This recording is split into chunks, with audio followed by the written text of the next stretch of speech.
Okay. Good evening, everybody. This is the Community Consolidated School District 46 Strategic Planning Meeting for Wednesday, February 17th, 2021 at 6 p.m. We are being held remotely. We do have one member on site at Frederick School, Dr. Stephen Mack, and due to the size of the group, the rest of us are remote. So first thing I need is a call to order and a roll call, please. Weidman? Here. Mack? Here. Braden? Here. Miller? Here. Strack?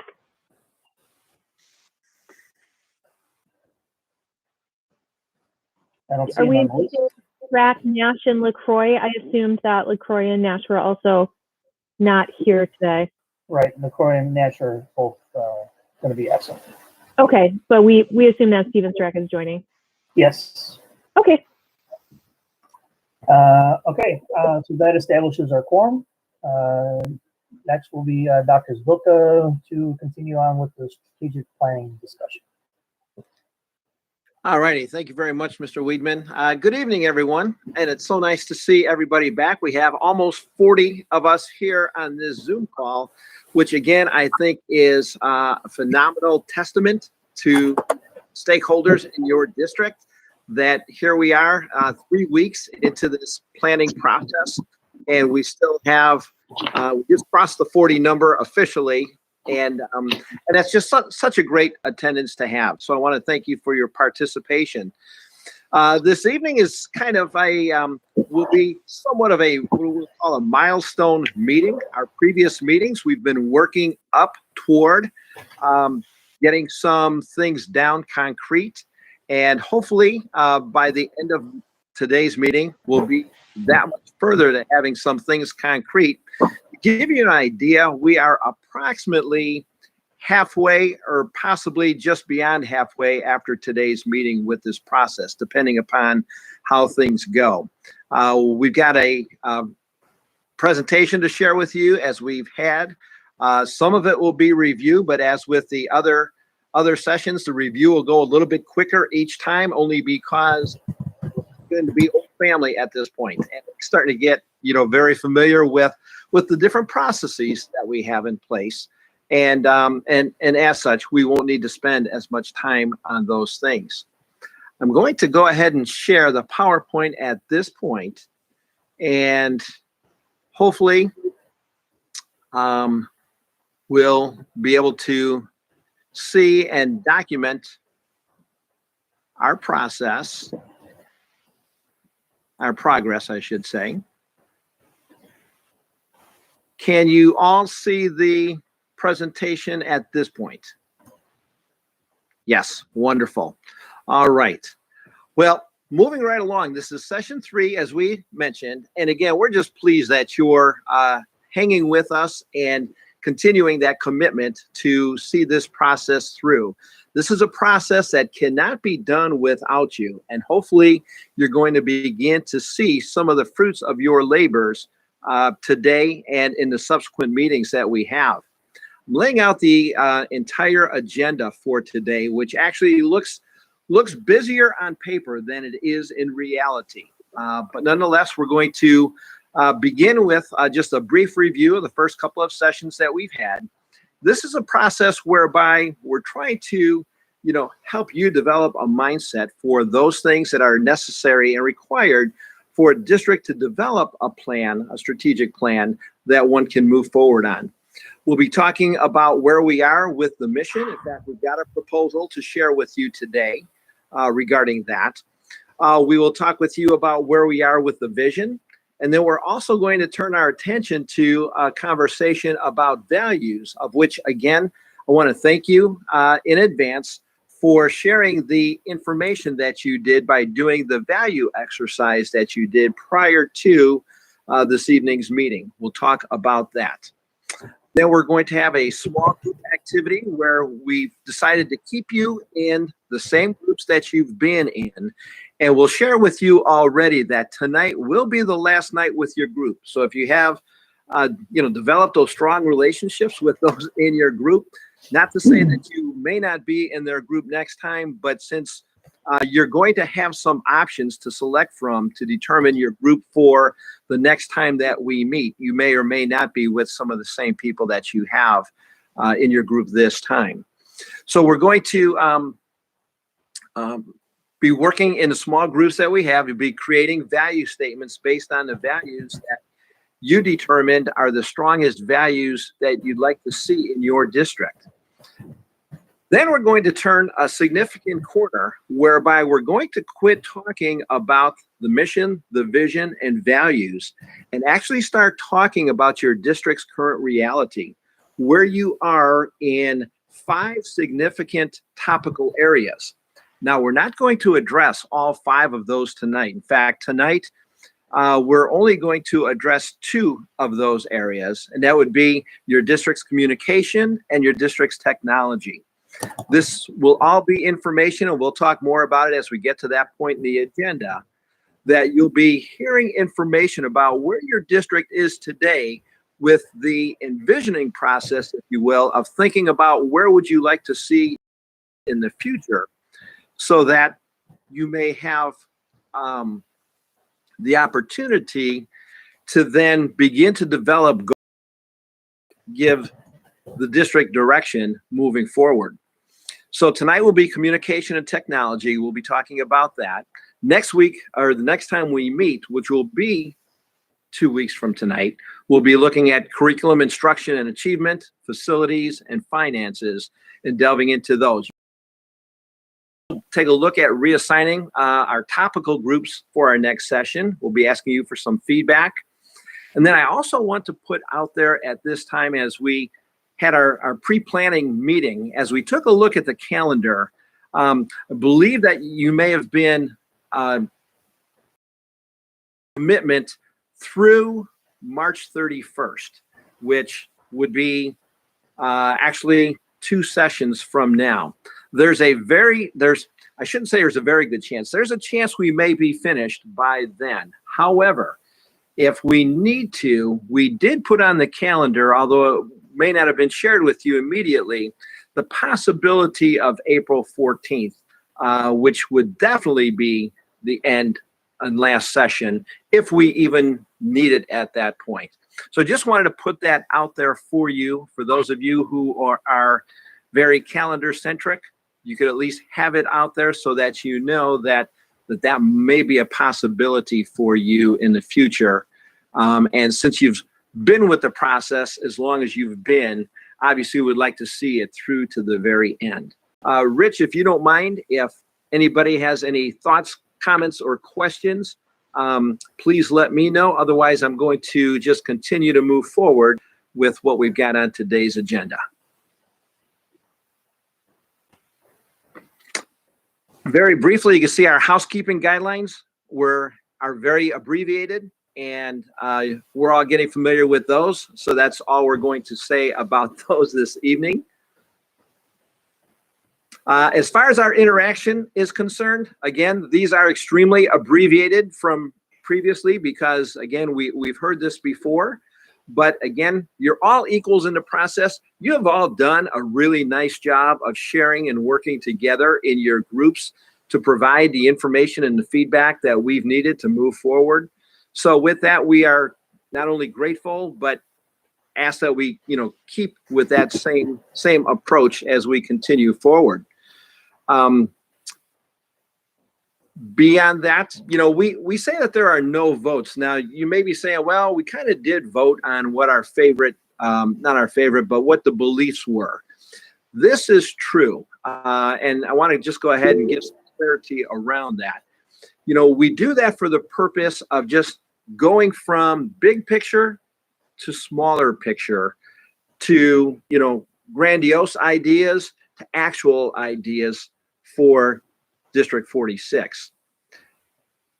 What we ultimately end up with will be things that we will not be voting on. That's where we'll be striving toward that consensus, which will even start that conversation today to an extent as we share with you some new information that we're ready to present tonight. But other than that, we are looking to move forward with the same process and guidelines that we've been utilizing thus far. Again, these things should begin to stick in your mind. In fact, I may have some of you do this presentation. You may say, well, we probably could do it better than you can by this time anyhow. And that is, again, we're focusing on these 4 questions. What's our mission? Which we're, again, hoping to bring close to closure tonight. What's our vision? Which we are very close to closure on. What do we value? Which is going to be the topic of our conversation. And then where we'd like to spend the bulk of our time moving forward will be what are our goals. So you can kind of see how we're progressing along through this process. I continue to put this on here just because we want to remind us that these are the foundationary pieces of the district that we're talking about with these topics. And again, cannot say it enough how much your participation is valued in this.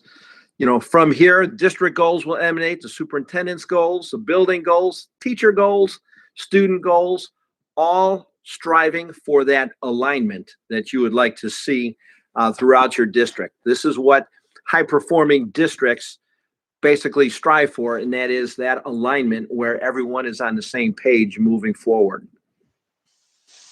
We've talked about mission statements, and again, you're probably to the point where, Gare, we probably can recite these things to you already. But again, just to ensure, and especially as we're looking to review a proposal for your district's mission statement tonight. But why do you exist as an organization? Something that would be unique to you in District 46 and that you can truly excel at. Something that would be relatively short and memorable that people can embrace and be able to repeat it if they were asked what your mission is, using powerful verbs, and something that clear goals and actions can naturally flow from it. So again, we use this all as the backdrop as we worked forward to develop the goals. Now, again, in each of the 2 previous sessions, had the opportunity to not only hear, understand this, but we saw examples of some organizations and what they utilize for, their missions. We had you in your small groups. We had you take a look at and create and begin to develop ideas and concepts around what you believe your district's mission to be and your district's purpose. So it's with that. Katie O'Brien, are you with us? I am. All right. Katie was gracious enough to be willing to share with you what our subcommittee has come up with. And before, Katie, I turn it over to you, if you don't mind, would just like to give a brief shout out to Samantha Eister, Julia Johnson, Dr. Glickman, and Katie for your willingness to sit down with Rich and I to go ahead and take a look at all the conceptual ideas. And with that, I'm going to go ahead and stop it. Sorry, Katie. And I'm going to go ahead and turn it over to you. I'll flash up what we'd like to propose to the group and let you speak about it. Perfect. Okay. So our small group met last night, and we looked at the results that came from our entire group voting on the top 5 for mission and values. And we started by looking at the top statements for mission and kind of brainstorming verbs and nouns that would fit under each one. We came back to the library's mission that we all really liked.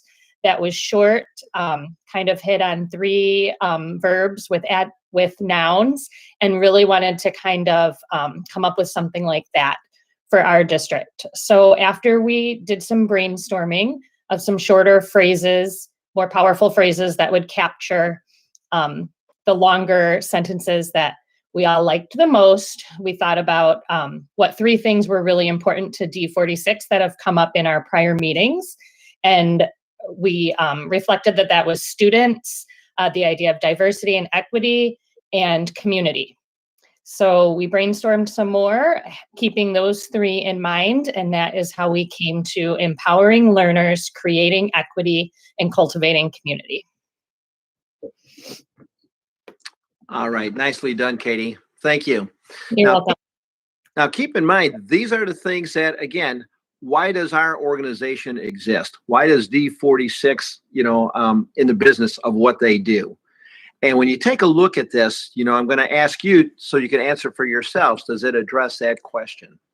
Is it something that, as you think about it, that you can say, wow, this is my district and this is what we do?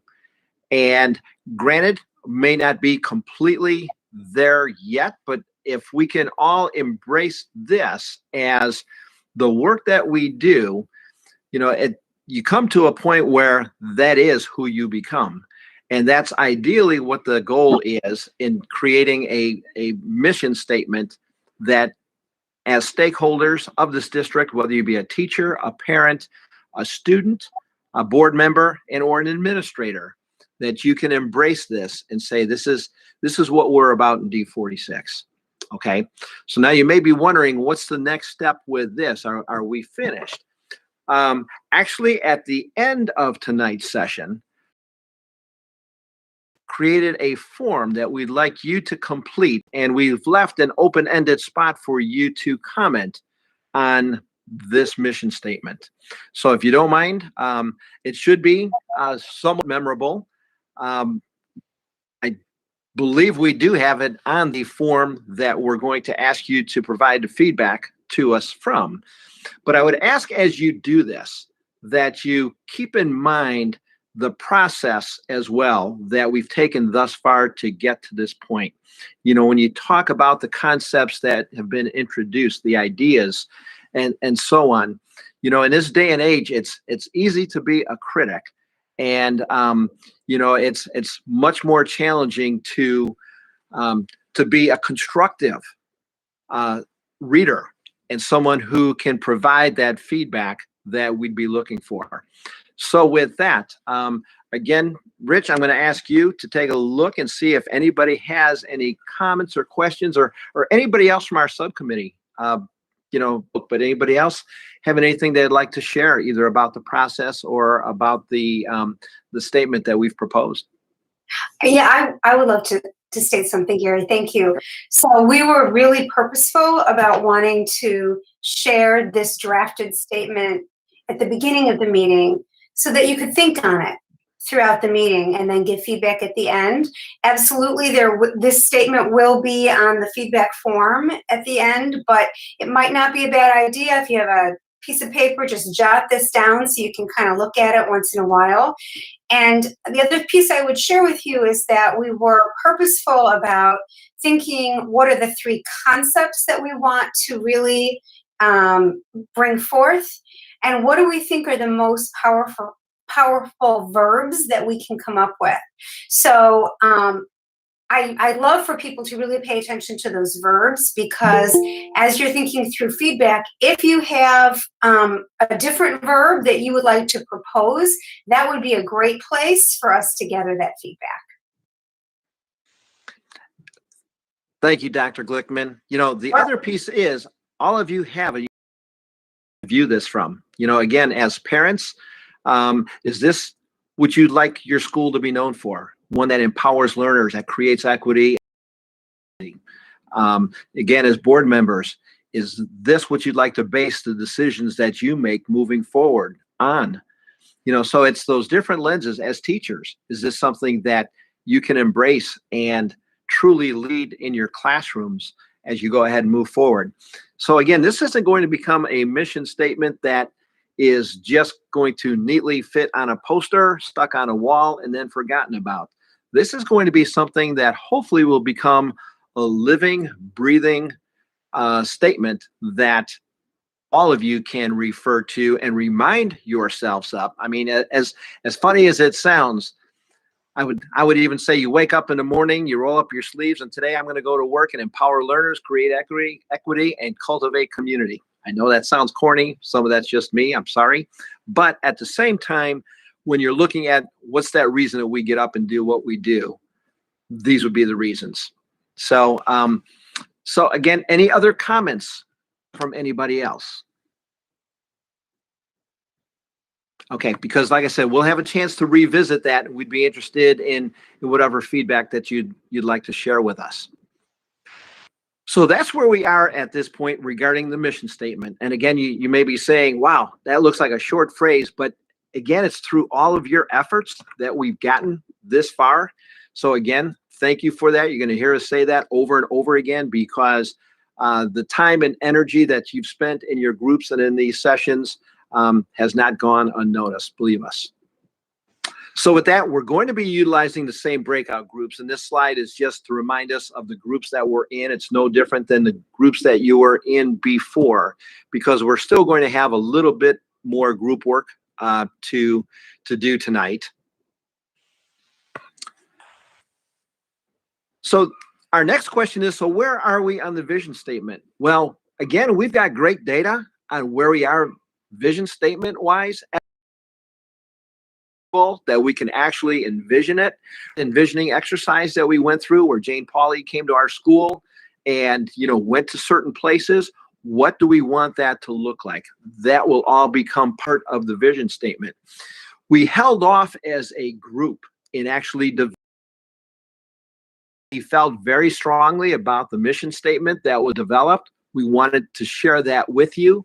And the group is confident that the next time that we meet, and we've actually got a meeting already scheduled for next week, that we'd be able to develop what we hope will be as an exciting, as a proposal of a vision statement as we had for the mission statement.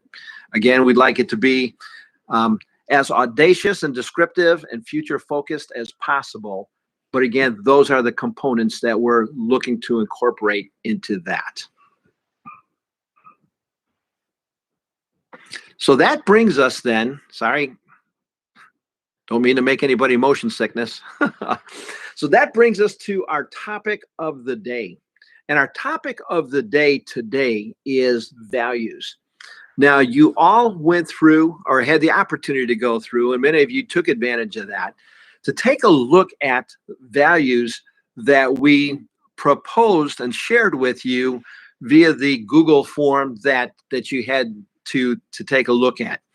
You had until noon yesterday to respond by identifying those values that you felt that you'd like to see District 46 utilize as their values, which basically provide how we behave on a day-to-day basis. Okay. The mission, again, is what our purpose is. The vision is where we want to go. Our values are how we act and how we behave on a day-to-day basis. So that's what we're leading up to at this point in the process. It answers the questions. So what do we want to live by?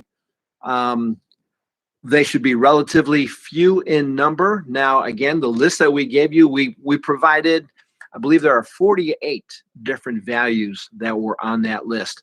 Believe it or not, over 30 of them were selected, okay, in some way, shape, or form by some of you. And we're prepared to share with you, what exactly that looks like and what we're going to do with that from here. Basically, that these should be described in a way that would describe behaviors, and that's what it's going to be important for you to know. What behaviors are going to result from these values that we have, and the value statements. I'm going to apologize in advance. Give me just one moment.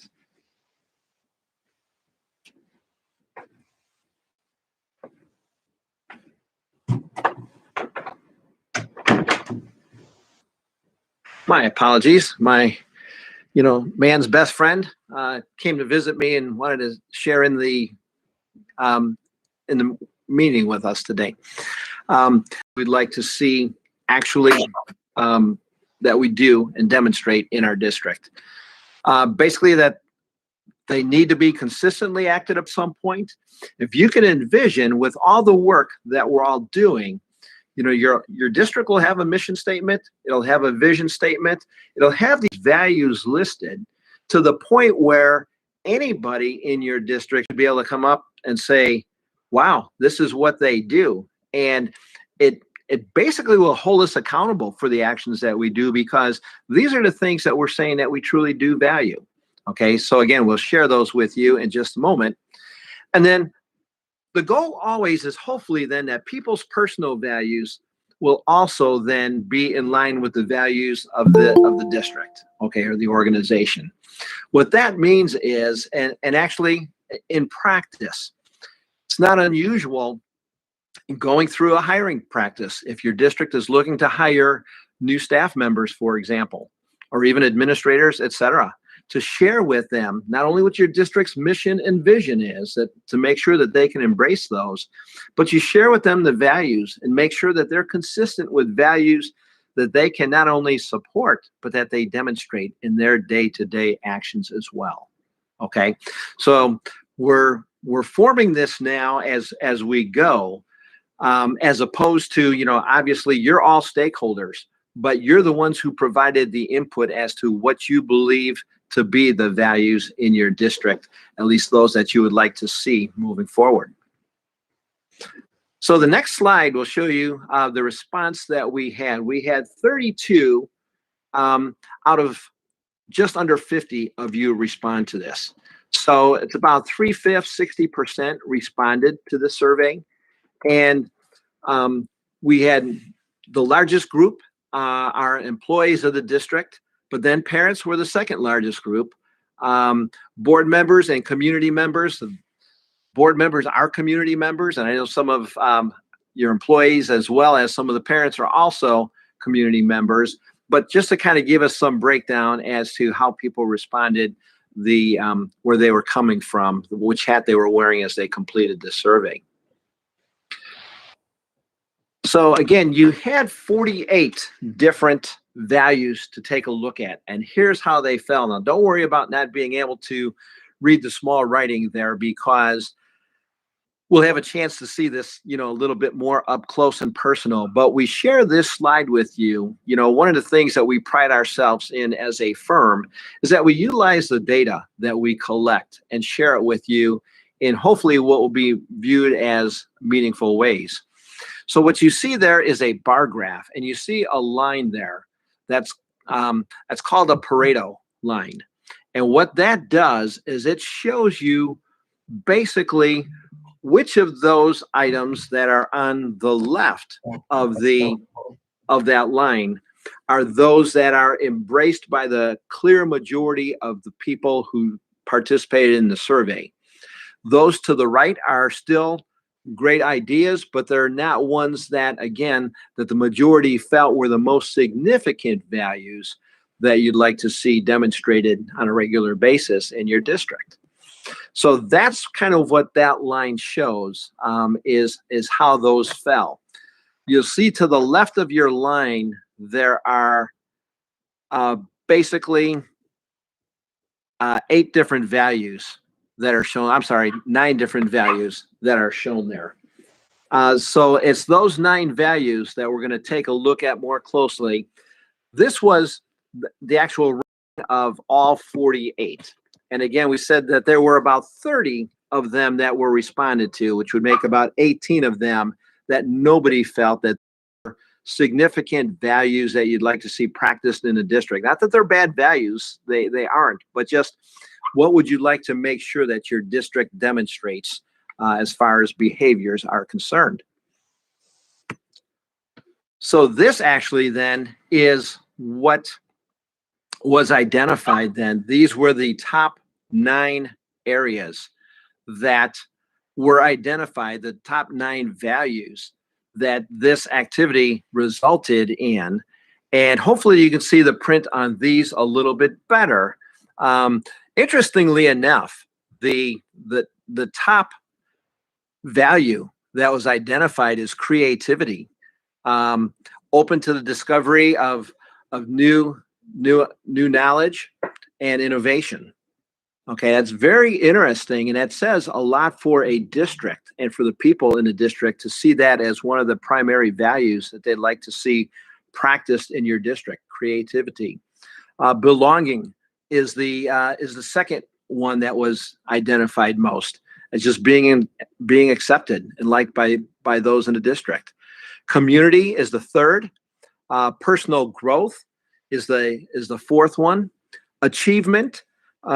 Oftentimes we talked about in our subcommittee meeting yesterday. Oftentimes when districts go through this process, it's important that learning and or achievement is emphasized somewhere. And sure enough, it was. Achievement is a value that, those who responded to the survey wanted to make sure to point out. Integrity is something that was identified. Knowledge, respect, and teamwork were those other items that were also identified. So when you take a look at those 9, those are all extremely strong values that, again, if you're looking to identify what are those behaviors that our district wants to see demonstrated and, and continue to grow upon, those are some very, very strong values. Okay. Now, those are values that are only captured at this point in verbiage as words. Okay. They are only words. This actually is the breakdown vote-wise for those top 9 values. Okay. And again, I think these are all values that as a group, you can all be very proud of, that these were the ones that rose to the surface. So our activity for tonight is one that is going to again, hopefully be interesting. You're going to work in your small groups, again, in your smaller groups, in one of the 7 groups that you are in. And every group was just assigned one of the value statements. So this is a picture of Group 1's assignment. Group 1, for those of you who are in that group, you're assigned creativity. The little subcaption under creativity said open to discovery of new ways and innovative. So what we are going to ask you to do is kind of brainstorm a statement. Okay. We don't want just a word, because a word is just a word, creativity. You could use any version of that word, but what you're looking to create is an statement that captures how does the district respond in a creative way. What does one want that to look like? And unfortunately, creativity, even though it was the number 1 values, is probably one of the hardest ones to come up with something. How do you incorporate that into a statement that reflects the way you'd like to see that incorporated in your district's behaviors? There are a couple of statement starters that you can use. Again, you're not obligated to, but if it helps your group to say something to the effect, because this is what often gets said about value statements. You start out like, in D46, we believe what? What do we believe about creativity? Or you can also start out and say, in D46, we value what? Okay. Again, this is what your subcommittee, your small group is going to come up with. And then the third sentence starter or statement starter is in D46, we will. Okay. Again, these are optional. You could look at using the verbiage in any way that you'd like, but we'd like each group to work with the value that they have been given to kind of brainstorm some ideas or concepts regarding that value, and then to ultimately draft a statement about that value that they would like to have considered to be incorporated as the actual value statement for D46. Now, I've been talking quite a bit at this point. I'm going to stop right there and ask if anybody has any questions. I'm going to pause one brief moment just to show you the next slide. Sorry about that. The next slide being, again, just a reminder about the values, that what we're looking at is what do we want to live by, and how are we going to live? How are these values going to make a difference in our behavior? We're not going to worry about rank ordering them. They're all important at this time. And, describe them in such a way that we know how that value is going to be demonstrated. Okay. So with all of that, I'm going to drop the screen and see if anybody has any questions. Rich, can you see, does anybody have any questions out there? Group leaders, especially, to be able to engage in conversation. Do you have any questions?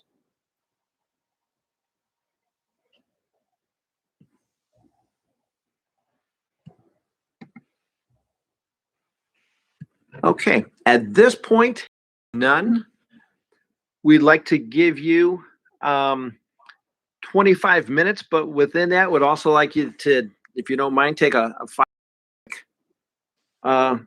I take that back. We're going to reconvene at 7:05. How does that sound? And with that, you've got a good 20 to 25 minutes to work on your statement, and then to take a brief break before we come back. Thoughts, comments? Chris has put the hyperlink in the chat box for you to go to get your documents. And I think we made these available to everybody. So with that, group leaders, are we good? Shall we begin to break up into groups? All right. We will look forward then to seeing you back at, you know what? Time keeps moving. Let's say 7:10. Okay. That's the last offer. 7:10. We will look at reconvening. Thanks, everyone.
Very much what we're doing right now.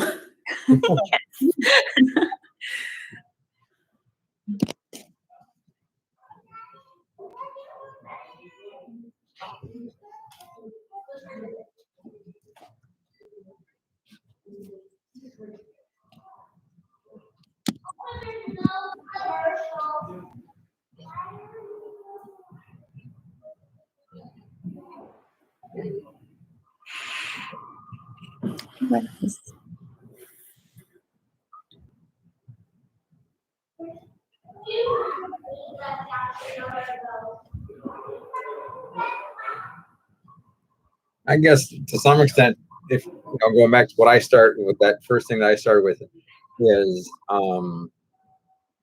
teamwork involves taking everybody's viewpoint and blending it. For lack of a better term, and I always joke pre-K team. I said maybe it's my guy brain that thinks this way, but this is how I see it. And kind of taking those differences that we all come with, and melding them as best as we can. Would you say it's compromising or something different? I guess to me the term it's more of a blending of those, taking the strengths from all of them maybe, and maybe it's compromise. I don't know. Compromise is just a funky word for me. Is collaborate. Do you like the word collaborate better? I like the word collaborate. I know we've added it up there earlier, so maybe as part of that, just maybe after collaboration in parentheses, put something like using the strengths of individual opinions. I don't know how to what exactly. I know what I'm trying to say, but using the individual strengths that each member has.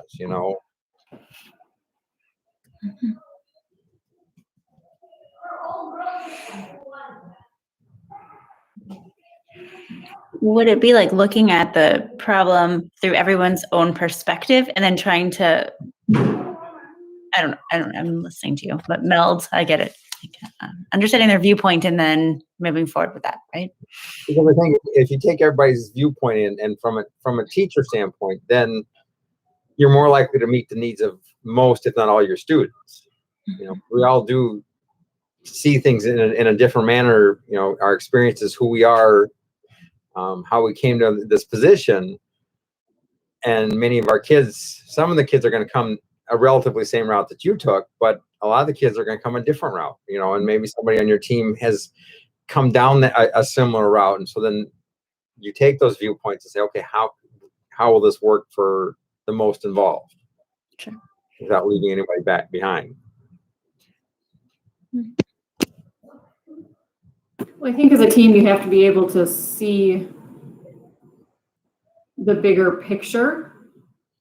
Oftentimes you get into teams and everybody's working on their own piece, and then you try to put it together, so you lose sight of the bigger picture. And when you talk, like, proactive teamwork works when everyone has that bigger vision in mind, and then you work backwards and you play to people's strengths and start putting the pieces together and where people can support the bigger vision.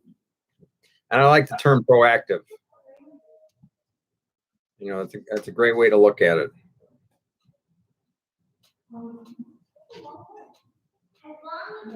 Nice.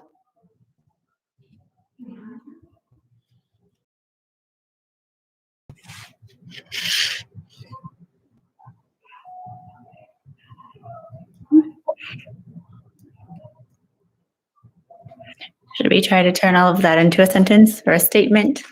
Sure. Okay. So, in District 46, we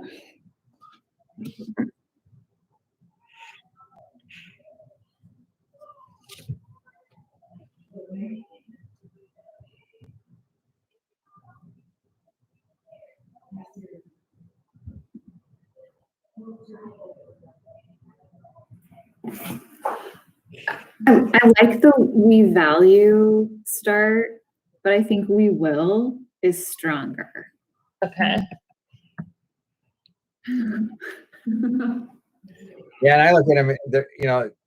I think it is a stronger, but it ends up what our statement is. Yeah, it depends on what the next word is, but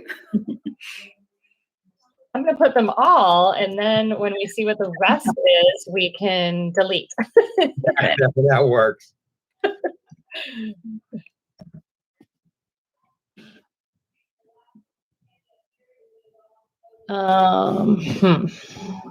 We will strive. I almost feel like value, because I can see we will value all voices Yeah, in something. yeah. Value all voices.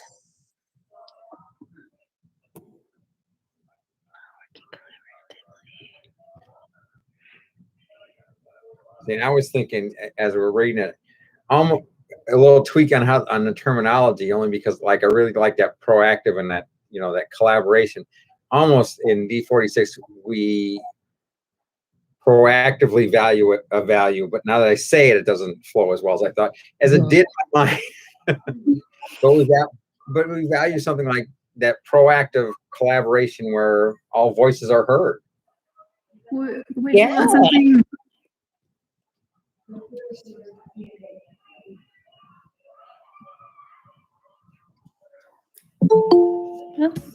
Relation.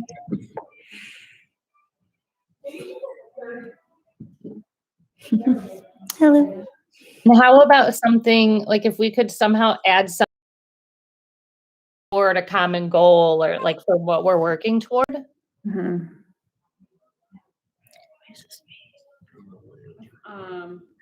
Like if you keep going on, very proactive collaboration where all voices are heard in order to come to a collective consensus, or I'm just looking at. Yeah. But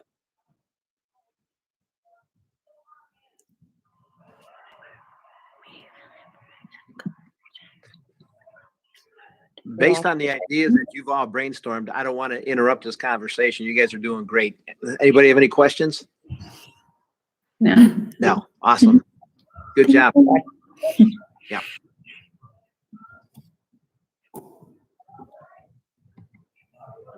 I like it. I'll leave it at that. In D46, we value proactive collaboration where all voices are heard in order to come to a collective consensus. I like it because it incorporates everything that we put up there beforehand. Yeah. Everybody, all the contributing aspects of it, all the supporting. If it's a collective consensus, we're obviously supporting it. If all voices are heard, that means the majority of voices as well as the minority of voices toward an idea or opinion have all been taken into consideration. How would you guys feel about changing the wording from "in order to come to a collective consensus" to "in order to achieve a collective consensus," so that there's not so many twos? Right. Yeah. And that gives a little bit more power, achieve versus come to a consensus.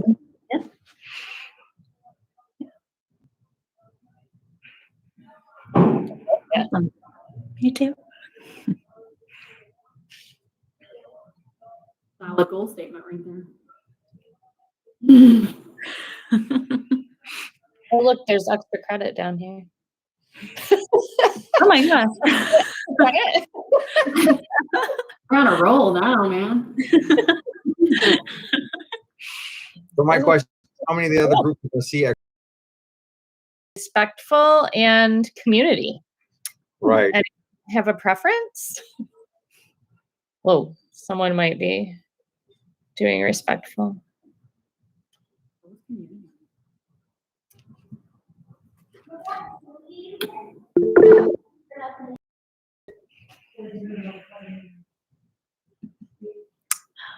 Community. Let's try community. Okay, sounds good. Same kind of idea, right? The perspective of others and the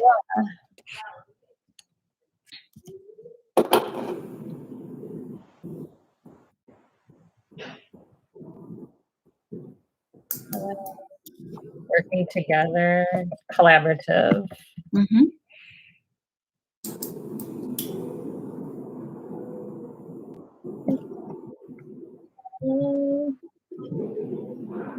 I think one of the things that you also have to do is value, I think how to say, value differences without a judgment. You know, each Mhm. individual has an opinion, something with the way they're raised, and it might just be different, and not necessarily, but because of that opinion, there might be a judgment placed on it, especially when you're working with kids. I mean, adults, hopefully we can keep them in check, whatever they might be. But with kids, we can be different. And just because I live here or you live there, or this is how I was raised, or whatever it happens to be, doesn't necessarily it shouldn't be a judgment necessarily. Mm-hmm.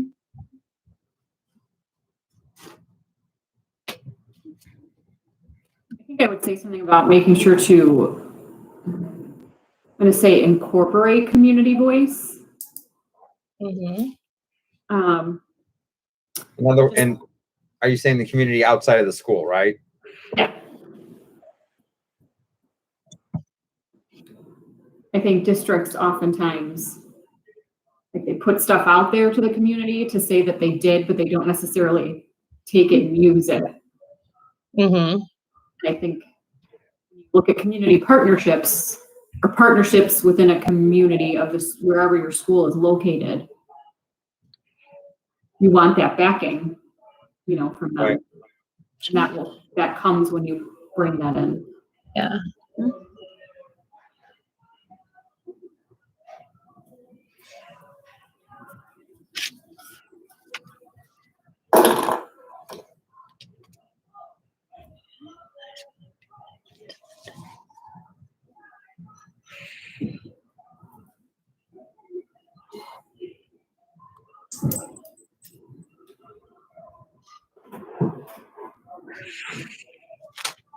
I don't really know how to say this, or maybe it's a bad idea, but like start like with something common. So like look for something, like common thing, either among all schools. So like all schools are going to do the same type of activity, and then build on different things, or we're looking in a diverse way with the different perspectives. Okay, well, even though we might speak, 64 different languages in 2 schools, but these are the things that we have in common. So something like that, right?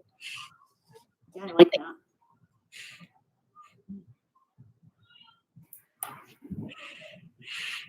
Like finding common ground. Mm-hmm.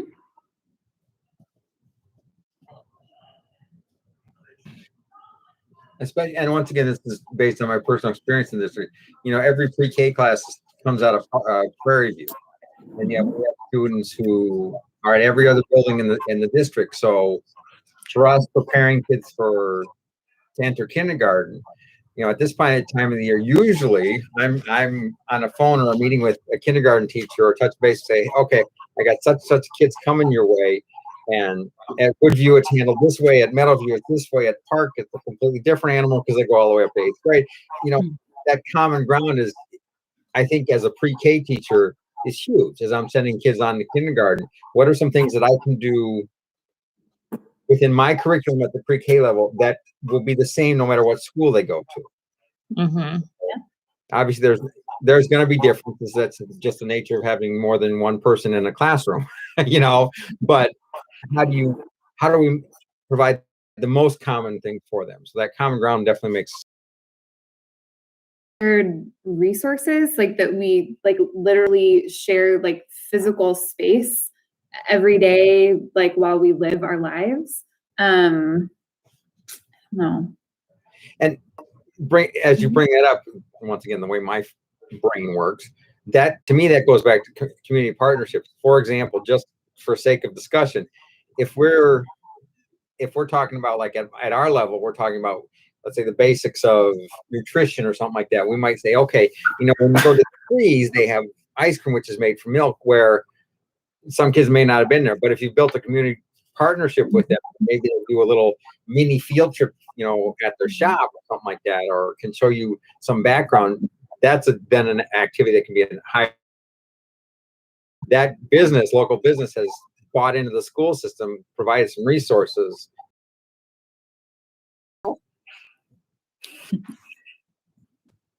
I think I that even think about fundraisers that, my kids go to Woodview, but we have friends at Meadowview and like across the district, and just, they do the fun run, but they don't even do the fun run the same across the district. Mhm. And that boggles my mind when we're one district, or you have Foundation 46 that's supposed to be across the district, and you can't get people from across the district to attend a district-wide fundraiser. Right. And so, when I think about community, I think about those things, like get the community to rally around this district, not just around your neighborhood school. Right. Because there's time and equal opportunity for both. Right. And an example that's come out, and I've been fortunate enough to work with this family when the kids were in the pre-K level, but there's a couple parents out at Park who put together this huge, gather materials to welcome the teachers back to school, and they put it on Facebook, and but then you don't necessarily see it at the other schools. Mhm. So that's getting that community involved in some capacity. Now you're still going to have differences in your local communities, and things are unique.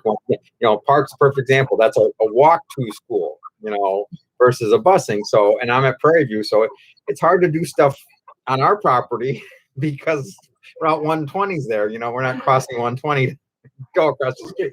But that same concept, that we can get the community support a little bit. It doesn't have anything huge, but something that might be the same across the district. Here's some opportunities to support your teachers, or to support your children, or to get together with the other families.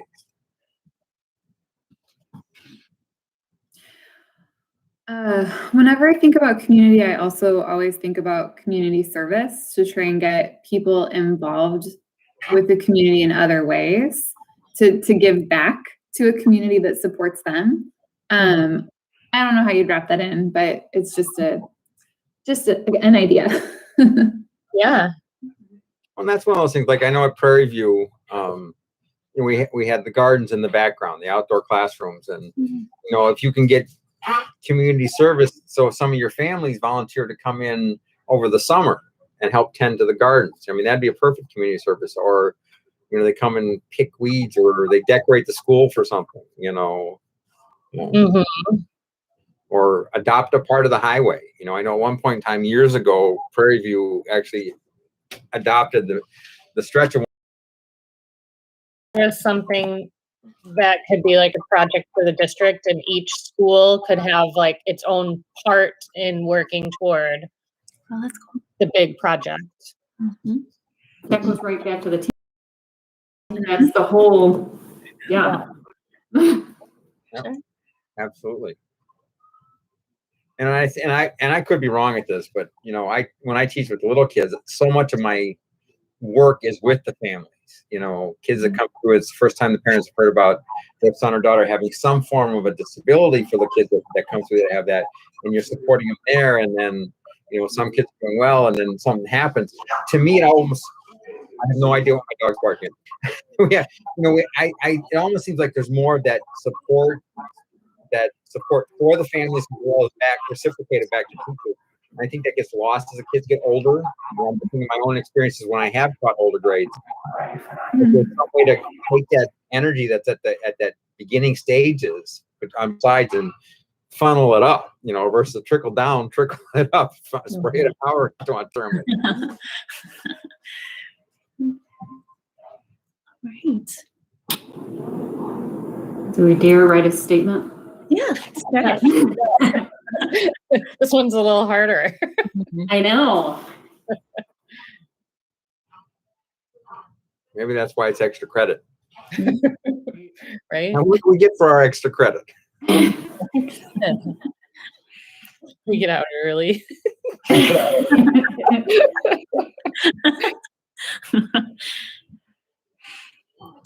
I'll at least put the sentence starter. Yeah. We-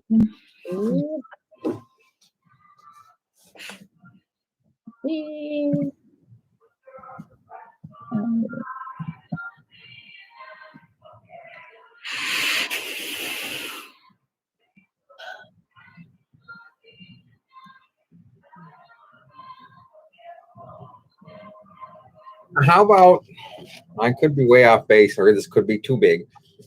In D46, we believe that an involved community strengthens the school community. And it flowed a little bit better. Once again, it flowed better and there was more in it. But, an involved community strengthens the community school. I know it's repeating community. Okay. No, but I think you're onto something. Yeah. What if instead of involves or empowers, so like the involved community empowers, I don't know.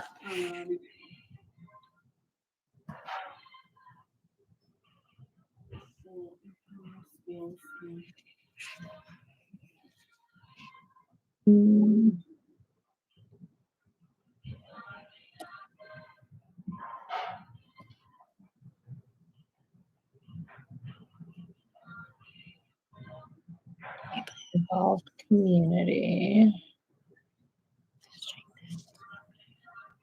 Participate in shared experiences. Can you say that again? To participate in shared experiences.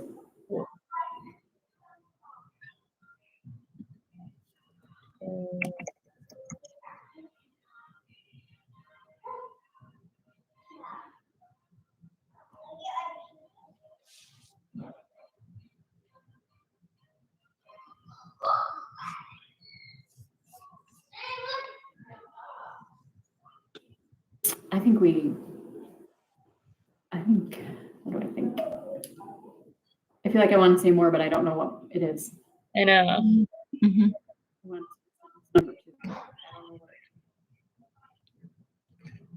Or I want like a semicolon or something. Mhm.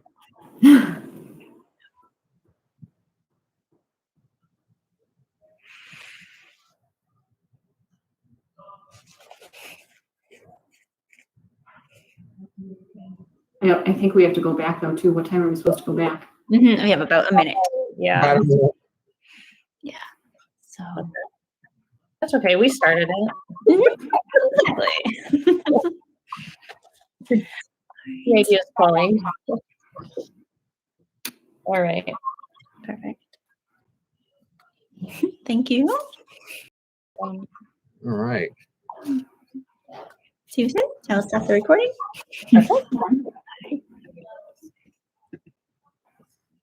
Back to the big-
When coming back as promptly as you did, how did, well, again, this is a very open-ended question for too large of a group to be able to respond to. I was going to ask, how did that piece go?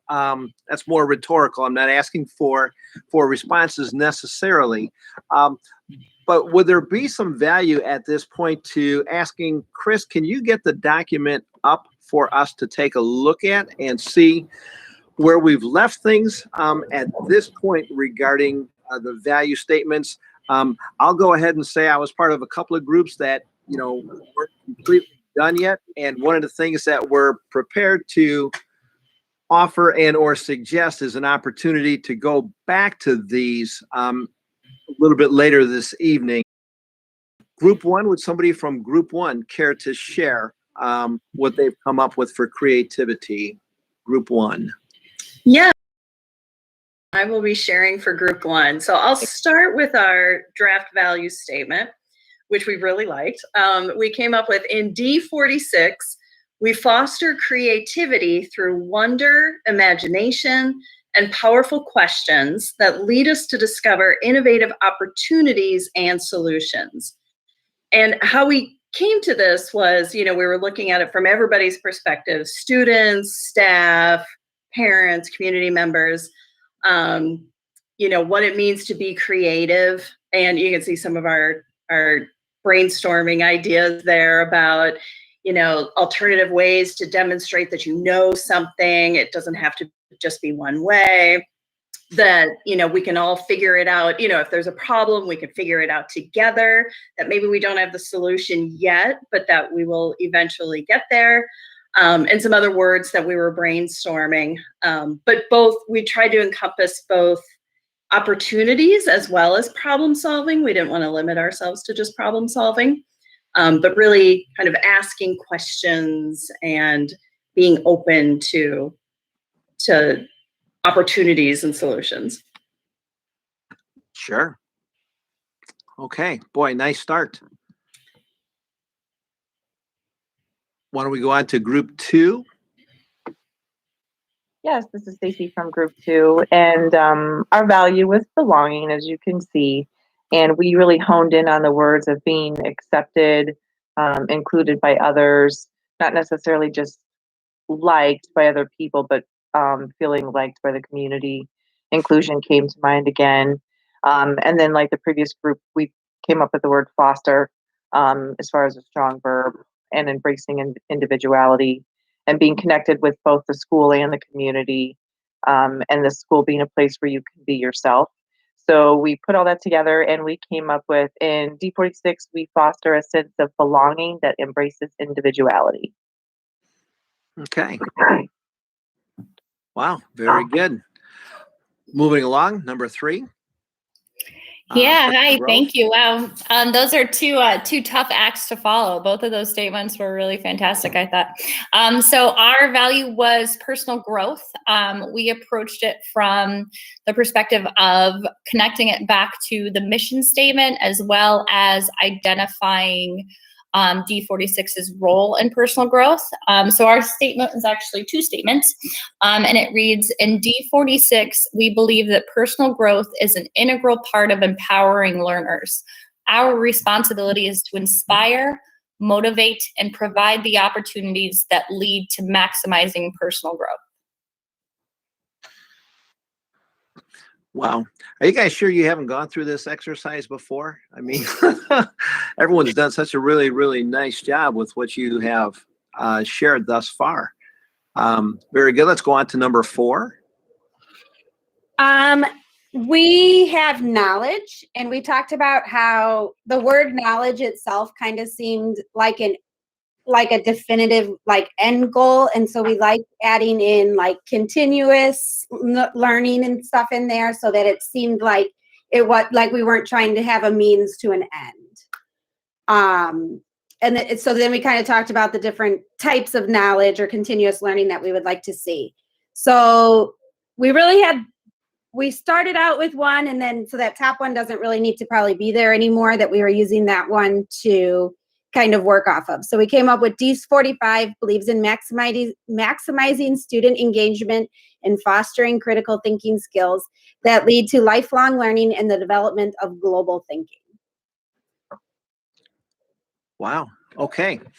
Well, and again, I hope you're getting a flavor as you're hearing these, whether you're parents or a teacher or an administrator, whatever role that you're in, as you're reading them, thinking, is this the kind of place that I'd want to send my kid? Okay. Are these some of those things that I would like them to experience, whether it be from the community at large, the staff members, or even the fellow students? So beautifully done so far. Great. Let's go on to number 5. In group 5, we tried to keep it simple and short. We thought that in D46, we embrace a culture that encourages and honors integrity, because it's good to teach integrity, but if people don't feel comfortable showing integrity, it's not really worth anything. And so we thought that creating that culture that encourages and honors integrity was important. It's interesting with each of these terms, they can be added to, they can be left short, and be one of them. So very good. Thank you. Group 6. Yeah. So group 6, we had achievement, and we felt the difficult one, especially because when you take a look at schools, typically achievement is addressed in test scores. And I think everybody in this group wants to go beyond test scores. So our draft was in D46, achievement is individual and is realized through collaboration with others. A lot of our discussion was around that you're not able to achieve anything without those communities, without other people. And achievement is also very individual. It doesn't look the same for everybody. It's setting those individualized goals. So that's achievement. Boy, being a part of that group, that was nicely synthesized there, Chris. Thank you. Yep. Nice. And then finally, Group number 7 was teamwork, and as you can see, we had a lot of ideas that went into our brainstorming session. Ultimately led to the statement, in D46, we value proactive collaboration where all voices are heard in order to achieve a collaborative consensus. In other words, everybody on any given team, we take all that information, funnel into a collaborative consensus that everybody can get behind and support. Wonderful. So you did it without even incorporating the word teamwork in there, but you've got it in there conceptually. Correct. All right. And that's perfectly acceptable. And as I shared with a couple of the other groups that I was in, Rich may have done the same. It's not necessary to reflect the words as much as it is the concept and the value that you're trying to promote and or share as a way of operate, okay, and behave. All right. Wow. Very nicely done. Now we've got, we're going to transition, and as we transition, we're going to, talk about where the district stands today of topics. But before we do that, I just want to say that if all goes according to plan, our this evening will probably be the shortest of any of the sessions that we do from an overall timing standpoint. And we mention that only because there will be some time at the end that if your group wants to get back together afterwards as a group, knowing that this is going to be the last time that you are together, if there's anything that you would like to, revisit, in fact, I would even ask that you all get back together as a group, make that decision collectively. If you decide that you're done, you're done. And if you decide that you're going to work together on it a little bit more, you will have that opportunity. Okay, so that's where we're going to leave the values at this point, just to make sure that you've all had the adequate time that you would like in order to leave it as it is. These two are going to, these also are going to be then shared collectively with the mission and the vision. Some of you talked about how you try to utilize the values as a offshoot, if you will, of the mission. And, you know, that's perfectly acceptable. It all needs to fit together when it's all said and done. And I see that already formulating as well, which is great.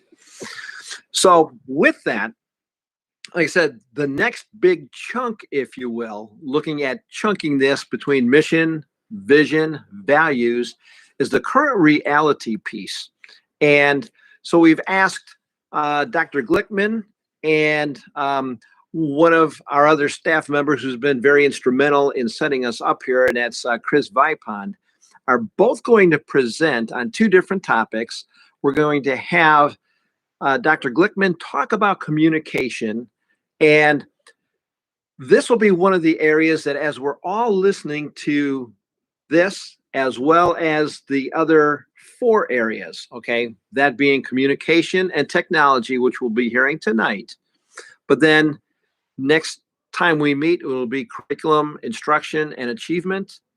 It'll be facilities, and it'll be finances.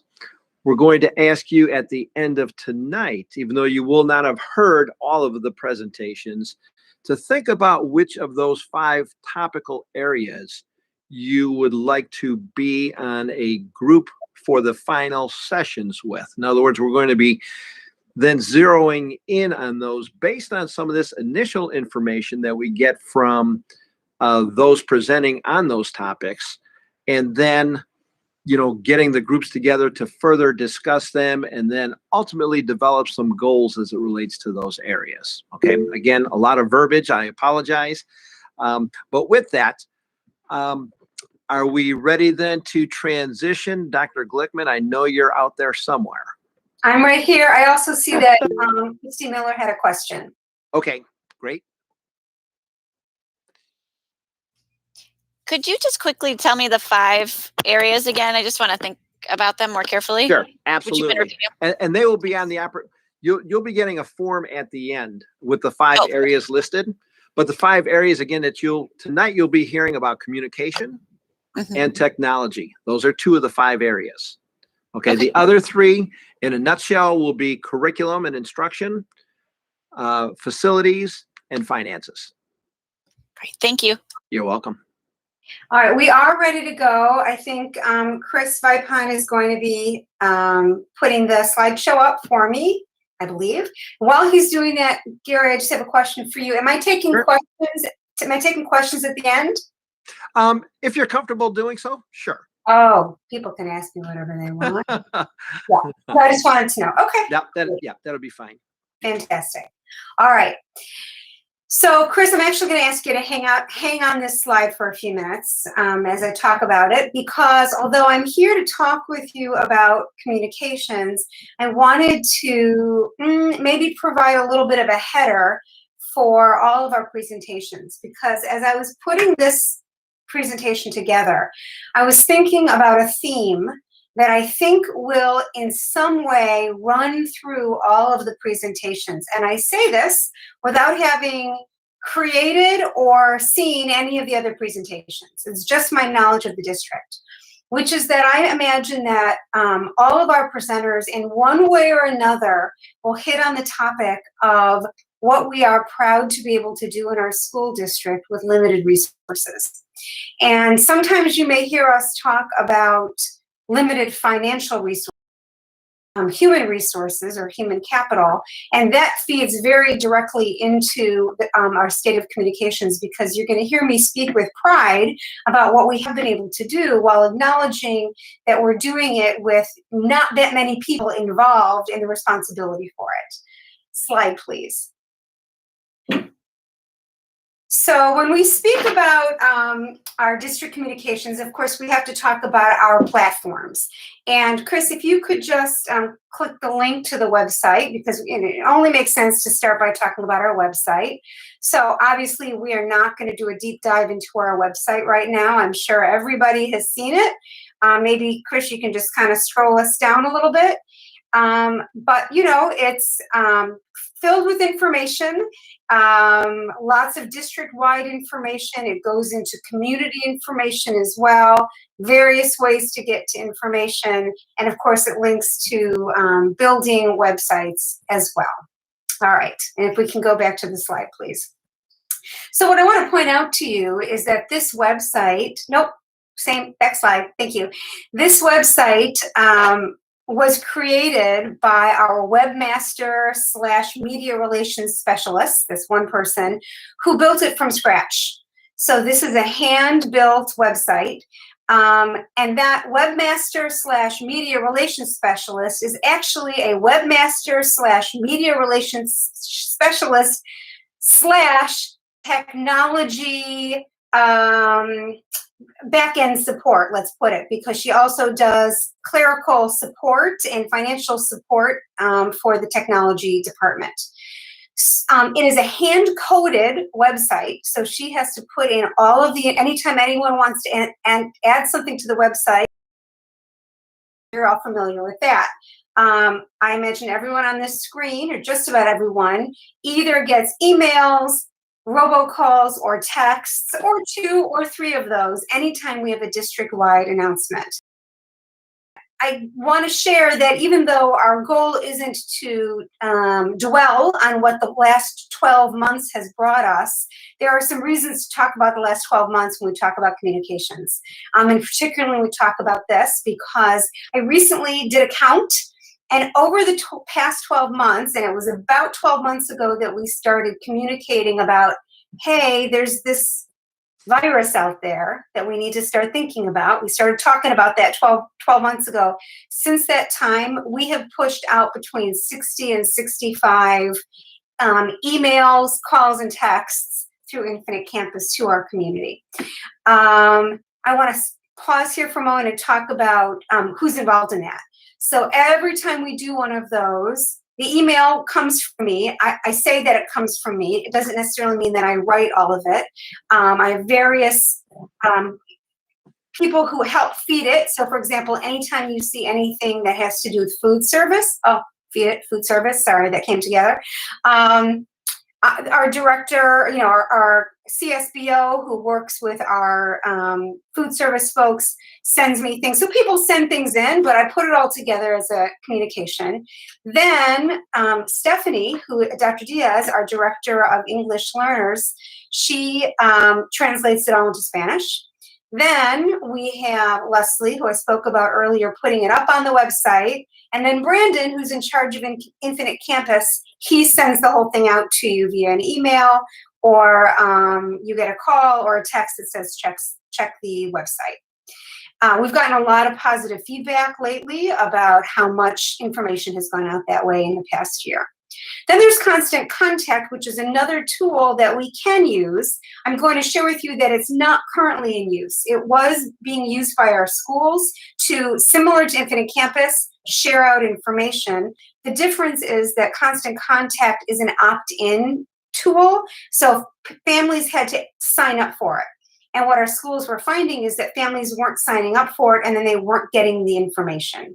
Whereas Infinite Campus is a way that we know that it goes to everyone. Slide, please. We, of course, have our district email. It almost would seem ridiculous to include that on here, but I am, because when I scroll back to the last 12 months, I do want to share that we've had a lot of communication among staff members through district email. And every time we send information out to the community, it goes to our staff first. They always get a chance to know what's coming ahead of time, as well as, oh my gosh, for every of those 60 to 65 emails that have gone to the community, there's probably been 2 or 3 more that have gone to staff, 2 or 3 more times that 60 to 65. It can be a lot, but the past year has been a lot, and it's required a lot of communication. And then there's Thought Exchange, which is a tool that's new to us this year. I'm not going to spend a lot of time talking about it right now, because you will experience it a little bit later. Many of you have perhaps already participated in Thought Exchange. It's a tool that we purchased for our community and for our school district so that people can have not just one-way communication, which is when you get an email or you get something through Infinite Campus, but you can actually find ways to communicate with each other and weigh in on others' thoughts. And we'll be doing that a little bit later. Slide, please. All right, we're going to talk about social media. You can see I put up here telling our story, because that's a way that we like to use social media, is to share out into the world, not just the information that you must have, but actually what we're doing. From the district level, our social media is managed by that same webmaster media relations specialist. And she works very hard to focus on what is happening for students and staff, what we're doing in our classrooms and our extracurriculars. I will share with you, and I spoke with her about this today, and she knew I was going to share this, that we had a very nice and deep conversation recently about how difficult it's been for her over the past year, that she's not been able to do this at all. Right? There hasn't been a sharing of our story in terms of what we are doing in our schools in a visual way. She's very excited that as of tomorrow, when our hybrid program starts, she'll be able to start doing that again. And she does that sharing through our Facebook account and our Twitter account as well. On the school end, various schools are telling their story on social media different ways. Some are using Facebook, some are using Twitter, some are using Instagram, some are using a combination thereof. And then I do want to make a nod to individuals, and specifically the use of Twitter. Those of you who know me well know that I do tweet a lot. And I tweet a lot, not really to hear the sound of my own voice, but because I think it's an important way for us to get our what we're doing in the district out into the world. And so I really make an effort to do that. And I started that from the first moment I got to district or was coming to the district. Sometimes I will tweet something out and our webmaster will retweet it. People will see it that way. Sometimes I will retweet something that she's put out, and a number of our staff members have started doing that kind of thing as well. It's kind of a grassroots effort that I'll share. I'm hoping we will continue to grow. And next slide, please. Then we have our Spanish translations. So district-wide, we have just over 900 students who speak Spanish in their homes. And for that reason, being able to make sure that the communication that we share out to our families is also shared out in Spanish is critically important. All of our district-wide communications are translated into Spanish, and I talked with you about that a moment ago. Avon and Prairie View and Frederick are three schools that currently have Spanish bilingual programs, and the school communication note that in the 21-22 school year, our Spanish bilingual program is going to grow to our other 4 schools. So by next year, we will have Spanish bilingual classes in all of our. We're very excited about it.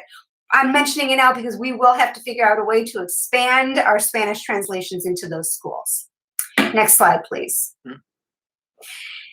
Of course, we try very hard to make sure that we are communicating with our community, both sharing with the community what we're doing, but also trying to advertise, so to speak, what other members of the community are doing. So you will see us send out information from our park districts, from the library, from the PTOs, from our community engagement committee, and from Foundation 46. Just a sample. There are plenty of other places that we communicate with as well. And then this felt like the right place to mention that we have a pretty low press profile. You may have different opinions about that. Some people may feel that that's not a good thing, that we do wonderful things in our school district and that we need to be finding ways to get that out into the world, into the press. And if you go looking at us in the newspaper, you're not going to see us very often. Other people may feel like that's okay, that we have a low press profile, that we're kind of a hidden gem and no news is good news. I'm not here to tell you which is the right answer, but just from an objective point of view, I am sharing with you that we do have a pretty low press profile at this time. And next slide. All right, and this is the last piece I wanted to talk with you about, is the concept of branding, which is something that we've just really started talking about in the school district. If you look at the bottom of this slide, you're going to see the phrase "One District, One Direction," and you're going to see the hashtag 1D46. One District, One Direction has been around in our school district for a while. I think it goes back to 2016, 2017. Paul, am I right about that? I can't see you. So, yeah, I can see you. Am I right? Does that sound about right? You're putting me on the spot, but sorry. yes. Isn't that close? Probably around there? Okay, sorry. I think it's from around 16, 17. We've been using the term One District, One Direction. And we use the hashtag 1D40 district. That was one of the first questions I asked was, hey, I want to start a tweet. What's the hashtag? I was told that's the hashtag. Along with One District, One Direction, we have for the past, I understand, 5 years, had yearly themes. So in 16, 17, it was One District, One Direction, Destination Discovery. The next year it was Charting Our Course, then Reaching New Heights Together, then Sword of Success, and then Moving Forward Together. And those are yearly themes that have actually just been used internally, really, for the most part with our staff, where we might just, build on that as we do our Institute Days, that kind of thing. Then we have our district office sign. So if you were to drive up to our district office, that beautiful little farmhouse we have outside of Frederick School, you'll see a sign that says Striving for Excellence. I actually learned only today that is a kind of a holdover from a former mission statement. So it was the mission statement, I was told, we're currently living under, that we're not able to quote, right? But prior to that, probably people could quote this one. It was Striving for Excellence. That is on the front door. Then we have the mission and vision. I'm not going to go into those. We've spent 2.5 meetings talking about those, right? Then there's the logo. The logo is at the bottom of this slide. And, this logo's been around for a while. I would wonder, as we build our mission and we build our vision, I'm just simply going to throw out the question, might it be time to find a different logo that would fit our new mission and our new vision? The one that we have in place perhaps met the needs that we had at the time it was created, and perhaps this is an opportunity to refresh our logo. And then we have this presentation template. So in a few minutes, a little bit, you're going to hear from Chris Vipon, and you're going to see that when he presents about technology, he's going to be using the exact same template. This is brand new for our district. The idea that anytime we are presenting to our district on behalf of our district, we want to be recognized in a certain way. So this is the one that we've settled on for now. Obviously, if we make changes based on the work of this team, it will likely impact our template. But the concept is someone should look at materials that are ours, just like you look at letterhead and say, oh, that's District 46. You should be able to look at a presentation and say, oh, that's District 46. New slide, please. Next slide. And this just brings me to the end, which is a moment to see if you have any questions for me. And I won't be able to see everybody. Oh, actually, you know what? Why don't we just get off the slide and then I can see everybody. Let's do it like that. Okay. And Paula has a question. But we can't hear you yet. There we go.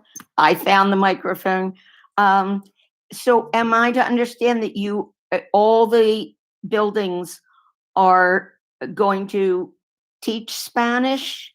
No. It is simply that now that we have at least 20 Spanish speakers in every one of our schools, we will have a program for students in those schools for children who already speak Spanish to be able to get instruction in their native language, in their language of Spanish. That's what that's about. Well, that's a whole other topic, right? Yeah.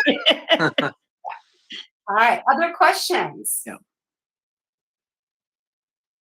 Any other questions? Okay. Then if I could just go ahead and mention, that was a wonderful job. We didn't talk about exactly all that was to include. We just said be sure that you kind of describe what your district's current reality is regarding this topic. And so whether it be the website and or, you know, the other aspects of it was all very comprehensive. Hopefully, you know, if some of this is new to you, that's perfectly fine. If all of it was things that you knew already, that's great as well. What we're utilizing this is to then launch as we look to move forward. For those of you who are interested in serving on the communication committee, is to kind of do an evaluation of, you know, in a brainstorming session similar to what you've done in your other groups, except this will be a new group specifically focused on communication about, you know, are there pieces missing and or what could we be doing better and or what can we do to further enhance our district's communication. So since that was the you know, initial topical area that was covered, that's kind of the mindset that we're looking to develop for each of the 5 different areas. So thank you, Dr. Glickman, for getting us off to a good start. Right, thank you. And we're moving to Mr. Vipon. I was just going to say, Chris, are you going to present for yourself? You are. Fantastic. Yes, thank you.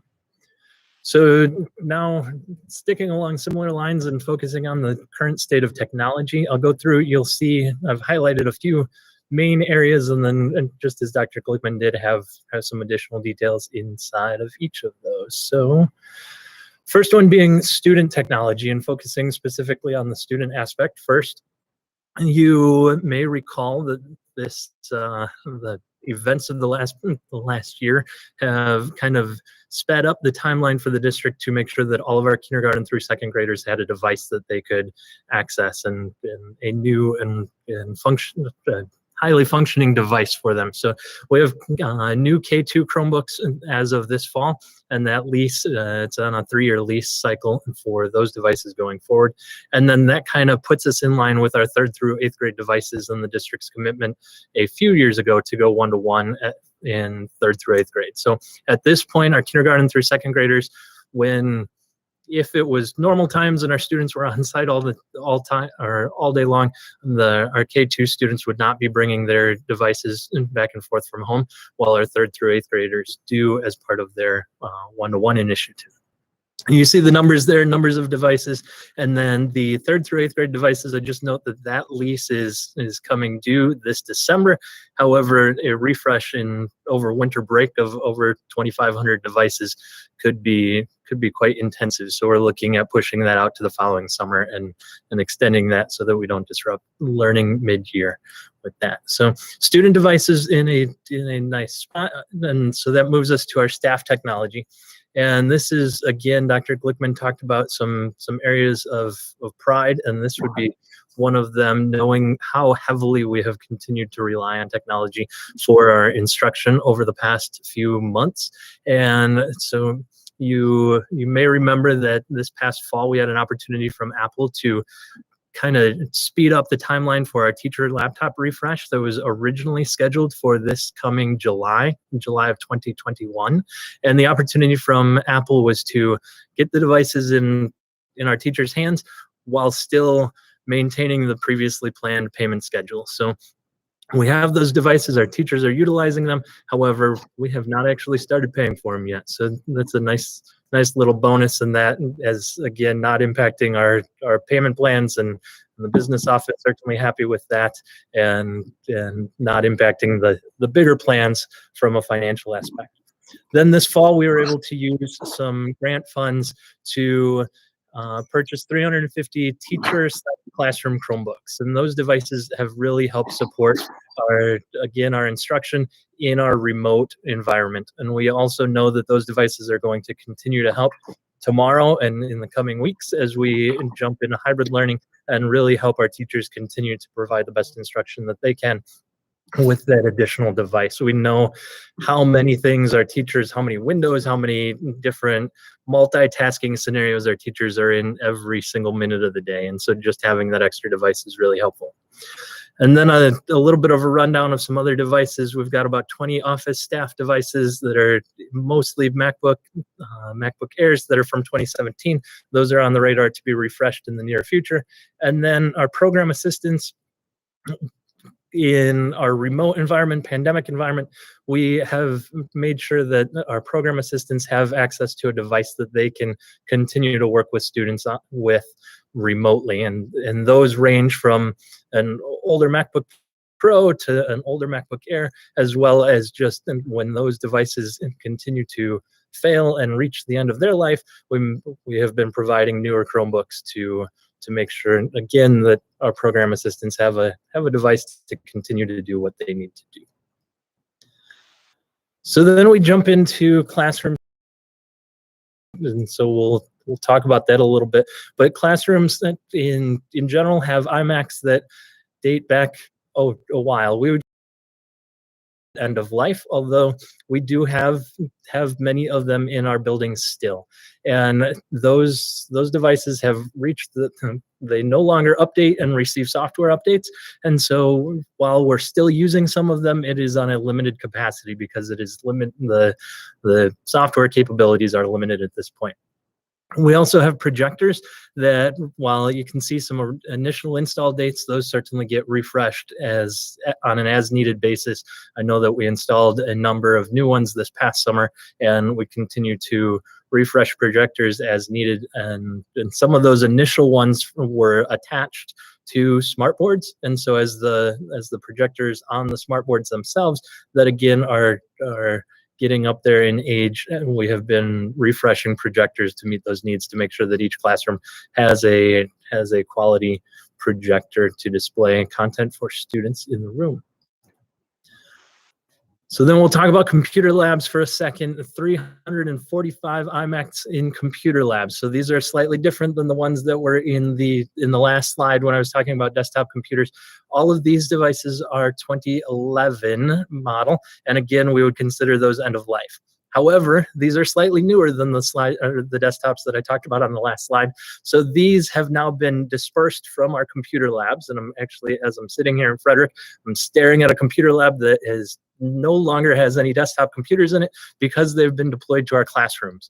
And so talking about all of the things that our classroom teachers are doing during any given minute in hybrid instruction, they now have the ability to also have one of these older iMacs in their room to, again, help support the things that they are doing. So that's something that we'll continue to look at and make sure that those devices, while limited in their capacity, are still meeting the needs of our teachers.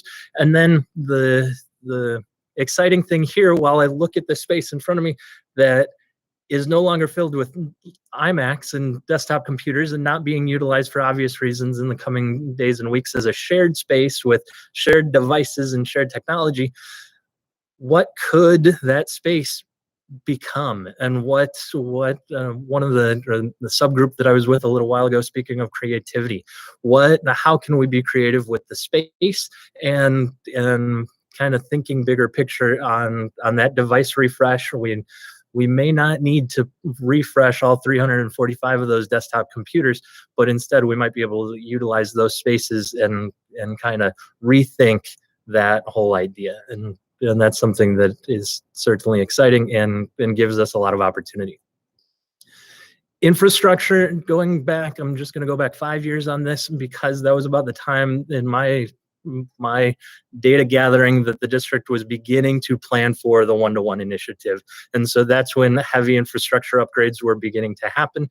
And some of those, I've highlighted just a couple of those things. And I will say that there are certainly an abundance of other infrastructure updates that have taken place that aren't included on that list. And some of those updates in that bottom one there was as recent as this past winter break. So we continue to make little updates and little upgrades continuously to stay with. And as you know, the number of devices across the district is so plentiful that we continue to make sure that our infrastructure can support all of the devices that we have.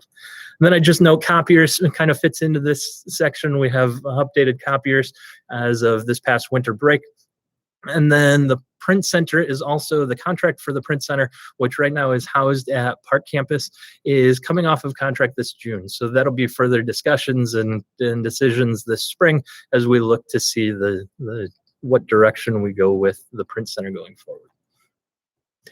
Couple more big slides here. It's cybersecurity, safety, and privacy. I know that security of our students and our staff physically is very important, but so is their digital security and digital safety. And so that's something that I certainly take and want our entire district to take very seriously. And there are some tools that we have in place and some other big things in the works that we continue to make sure that that is the case. GoGuardian is our district's web filter, and it actually, calling it just a web filter is limiting in its description because it does so much more for us to protect our students and to protect our staff, really, as far as making sure that our students are accessing safe content as well as giving us alerts when necessary. I mentioned the Student Online Personal Protection Act, or SOPA, and my hope is that all of us will be hearing a lot more about that from myself, as well as Amanda Woodruff from our curriculum department in the coming days or weeks. This is a new state law or state mandate that takes effect July 1st. And we've certainly been working on it in district for months already, and we have a lot more coming with this, but basically provides for more transparency along the lines of where our student data is going to EdTech vendors. And so we'll continue to focus on that. And like I said, provide more updates to the board as well as to all of our staff in the coming weeks. Overall cybersecurity, we hear about these kinds of things in the news, and we talk about them. We know that it's important for us as individuals. We know that it's important as a school district, especially, and that's what SOPA focuses on, is our student data and where is our student data going. So that will be something that we continue to look at and continue to review to make sure that we're following best practices for our students and our staff, and making sure that some of those things, I've got a couple bullet points there, that a lot of our big data systems are stored offsite. It's simply more secure and more cost effective for us as a district. So we're the days of big server rooms where all of the data, if something happened in this one closet, things would be really bad. Well, while that's still true, it's not as bad because, as I mentioned, so much is stored offsite for us, which is reassuring. And then I just want to end with a big picture kind of thought, where so much of what I just focused on was the actual devices themselves. We want to continue, and the push has always been focusing on how technology can support everything else. Know that pre-pandemic, 12 months ago, how technology was being integrated across the district was likely very different than how it's being used over the last 12 months, and will likely be again different going forward over the next 12 months. And the simple thing comes back to devices, and our K2 students did not have their own individual device 12 months ago. Now they do. How does that look different when we are back in classrooms, and how does that change instruction? We also know that the tool that we're using tonight of Google Meet and video conferencing was not as prevalent. So how can that be used to continue to kind of enhance instruction and break down the four walls of our classroom and really help engage our students? And again, what that looks like going forward is something that we've talked about over the last 12 months in passing, and hopefully we're getting closer and closer to being able to see what the pandemic means to post-pandemic and instructionally and technology related, and just making sure that technology, whether it's the business office, whether it's human resources, that technology continues to support all of those departments across the district. And then I will take a breath and ask if there are any questions that I can answer. Chris, may I ask, haven't you been with the district all of since July 1st? That is correct. Okay, I guess one of the questions would be, so what have you been doing with all your time? Such, but when one hears and understands, I was a district superintendent for 13 years, and when I think about the depth and the breadth of what all is going into technology these days, not to mention the fact that it's an organization that does payroll and has records and all of these other aspects of it that all need to be kept safe and secure. It can seem overwhelming, But the point of sharing not only the technology aspect, but then also the communications aspect with you tonight as starters is, again, to keep your mind thinking, and you may not even know what questions to ask, but do you have the interest and the desire to help support and or determine a direction moving forward of those things that we need to be focused on as a district. So again, these are big picture items. Don't feel that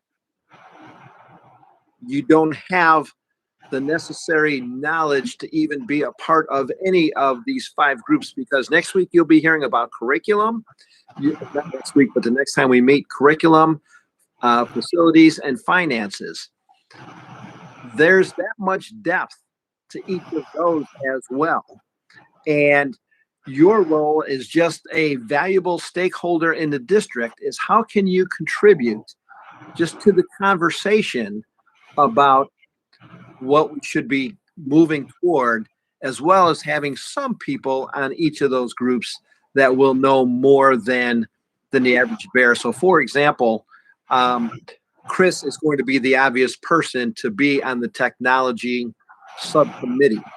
But again, to have some parents, some teachers, and or community members be a part of that is what we're ultimately striving for. And that'll be true for each of the topical areas, to bring your perspective to what brings this about. I don't know how you feel right now, Paula, but if you're like me, and even somebody that's into this, you've got to be swimming thinking that all of this is going on in your district, both from a communication standpoint as well as a technology standpoint. And we've only touched the surface of 2 of the 5 major areas that we're going to delve into to kind of help shape that future for District 46. So just wanted to kind of bring all of this back into context for us so that we'll know what we're going to be moving toward in the future. But at the same time, wanted to give you a brief second or two to be thinking about any questions that one might have for Chris, besides what he does with all of his time. And it looks like we do have a couple of questions.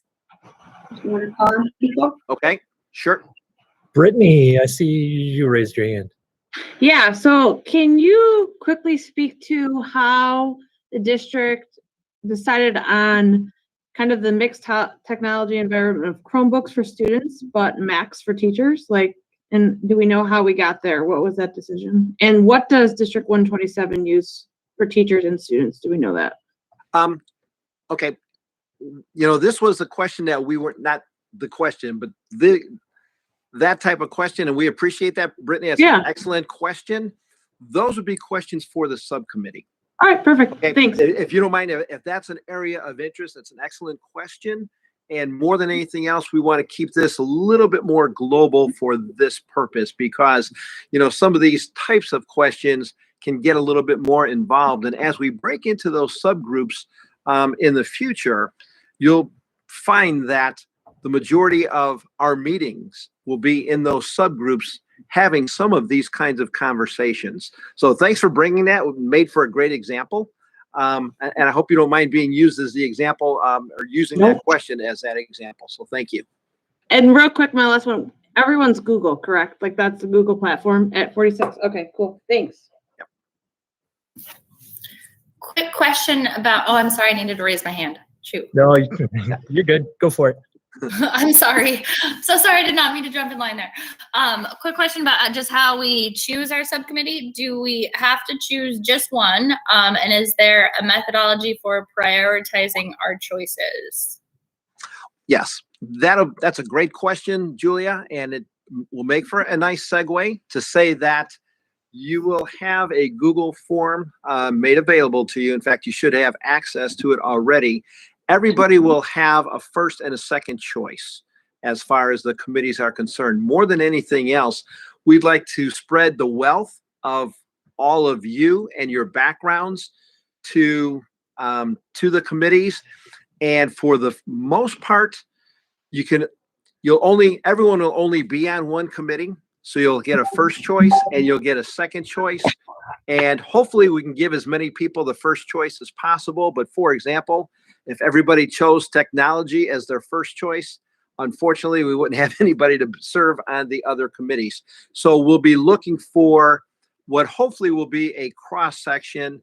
And if we even need to come back to you with a possible third choice option, we can do that. But our hope would be to have you be able to serve on one of two choices. The other piece we would say is that if you are flexible enough to say that you honestly, it doesn't matter to you which of the committees, you'll serve wherever there's a need, that too would be helpful. And you could even state that just in your comments on that form.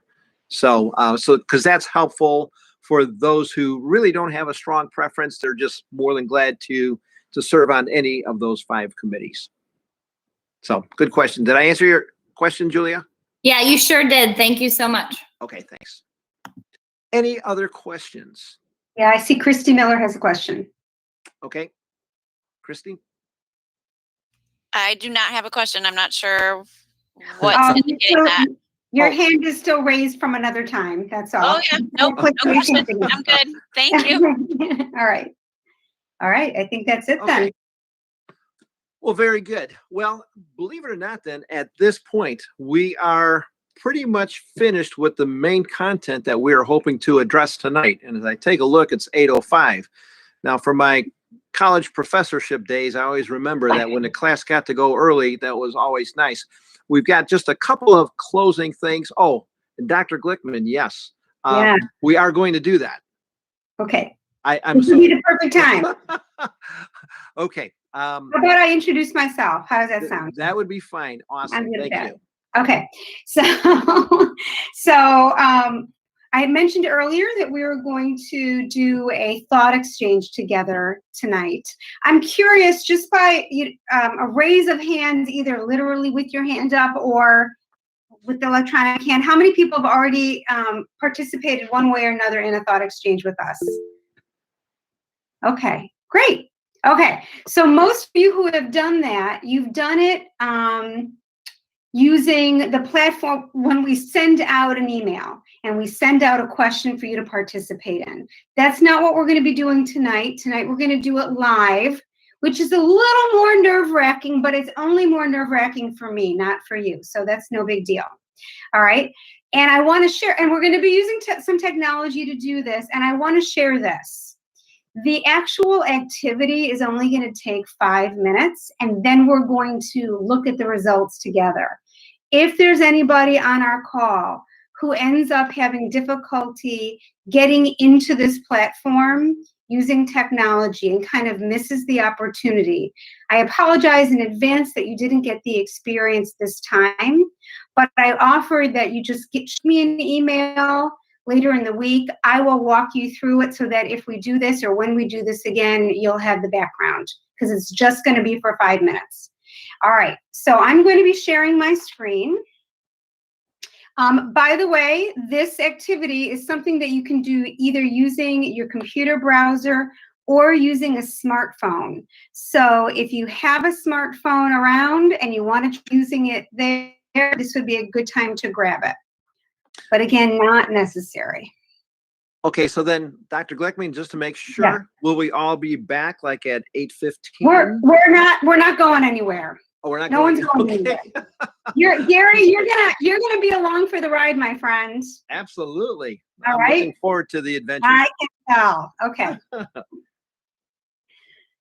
Okay. I can't see you now, but hopefully you can see me and you can see a screen that says presenter mode. I need someone to tell me that, yes, you can see that. Yes. Yep. Excellent. Thank you. Okay. So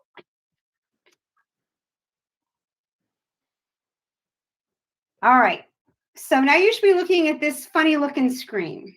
And I'm going to start with what the question is. The question that you're going to be answering is, what are your takeaways from tonight's meeting? So just thinking about everything you've heard tonight, everything you've participated in, anything that you said, what are the things that have risen to the surface for you? And you will have the opportunity to answer this question really as many times as you want. So if one of your takeaways, I'm just making things up for a moment, okay? But one of your takeaways was Chris Vipond has worked very hard this school year. That's say one of your takeaways. I can't see Chris and see how much I'm embarrassing him, so it's okay. You would write, all you would do is write that one right then, okay? And then you're going to be prompted to answer the question of why that's important, okay? And you would maybe write something like, it's important because he's greatly helped enhance the technology in our school district. And then you'd be done with that answer. And then you'll have an opportunity to do it again and put in another takeaway and another takeaway, as many as you want. So you kind of, each one of your thoughts goes in separately. So that's the first thing you're going to do. And you're going to see at the top of this, there's a 5-minute clock, and the clock will be going as we go. And I would say for about the first 2.5 minutes, you want to be putting in your takeaways. After it's gotten to about 2.5 minutes, then you want to start rating other people's takeaways, because what's going to happen is you will get to see what other people said. Now, this is all done anonymously, so you won't know who said what, but you will have the opportunity to rate. I think it's it's either 1 and 4 stars and 1 and 5. I think it's 1 and 5, how much you agree with that person's statement. So the second part of what you're doing is just rating people's statements. Believe it or not, I'm not going to take questions because you kind of have to do it. There are 2 ways to get into the thought exchange. One of them is, you see this, tejoin.com. If you click in, did your screen open up a new window? Because we're still only seeing the presenter mode screen. Are you seeing where it says tejoin.com? No. Really? I think when you clicked on present, did it open a new tab or a new window? Okay, can you see it now? Now we can. That was bizarre. Okay, thank you, Chris. Yes, I can see it. Now you can see it. Okay, I don't know why that happened. So you can type tejoin.com in a new browser window on your computer. And if you do that, you put in this code, 216-346-883. So that's one of your options. Put in tejoin.com into a browser, and then it's going to give you the opportunity to put in a code, and this is the code. The other thing you can do is to take your smartphone, point your camera at this QR code, and it's going to bring you directly to this question, like magic. So I'm going to ask everyone to choose whichever platform you want. Again, if you don't get in, the sky will not fall. We'll practice it another time. But get in however you want. And once you've done that, go ahead and get started. And in a few moments, and I will switch to yet another screen, so we'll be able to start seeing people's answers come through. So go ahead and experiment.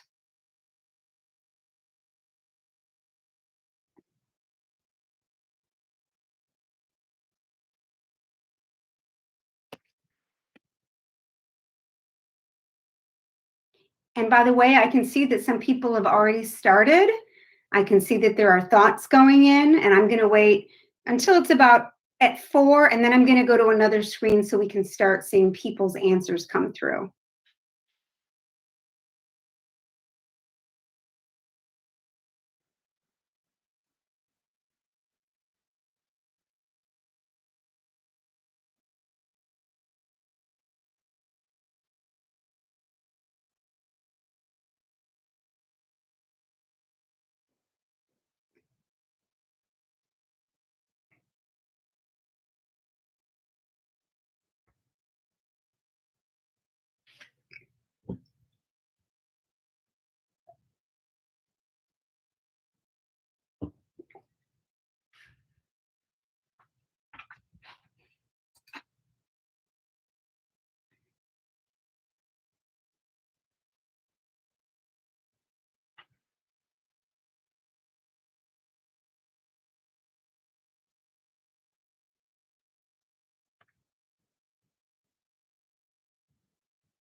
All right, if you have not started rating other people's thoughts, this would be a good time to start doing that.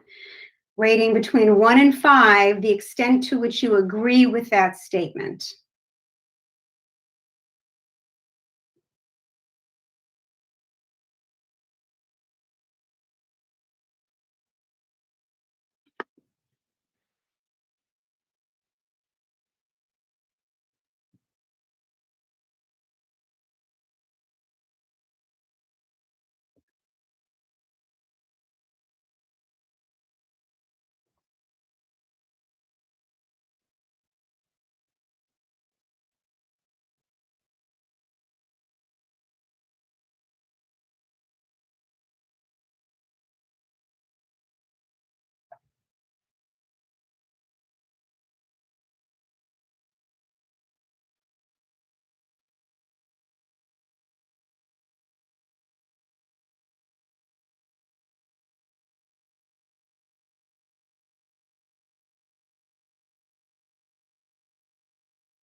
Okay, you've got about a minute left.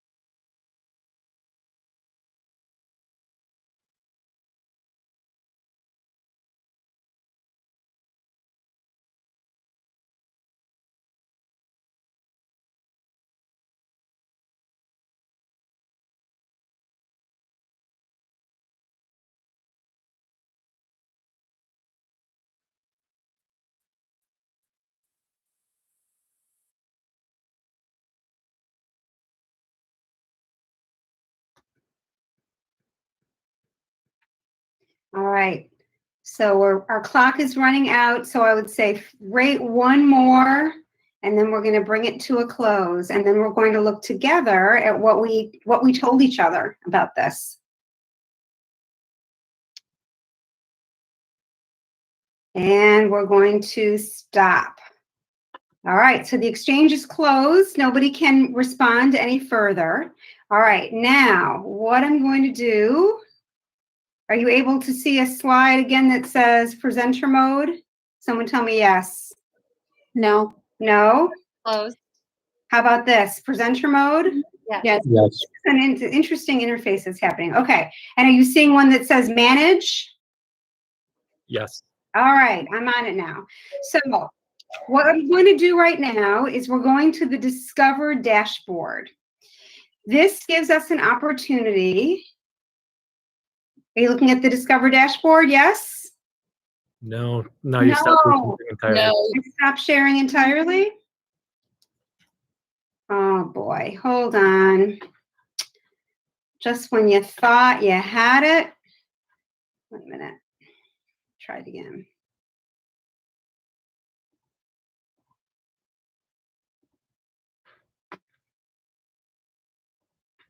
So glad it's not just me.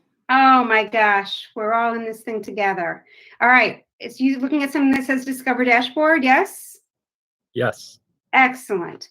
Okay, so there's lots of ways to look at this. And if we were doing the other kind of exchange experience where I sent you a link and you at your own time participated from your home, your own computer, I would have time to, carefully analyze what all of this meant.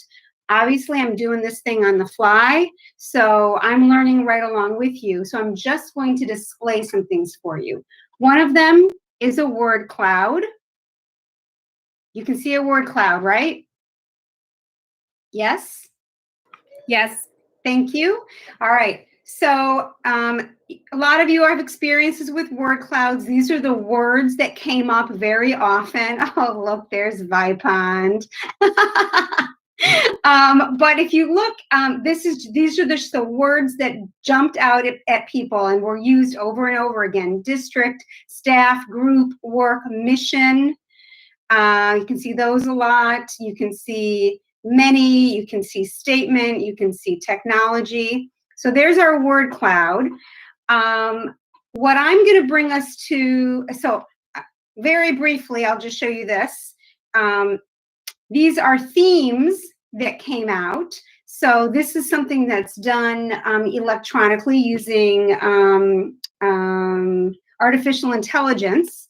So you can see that a theme about the new mission statement was talked about very often. There were 5 thoughts about that.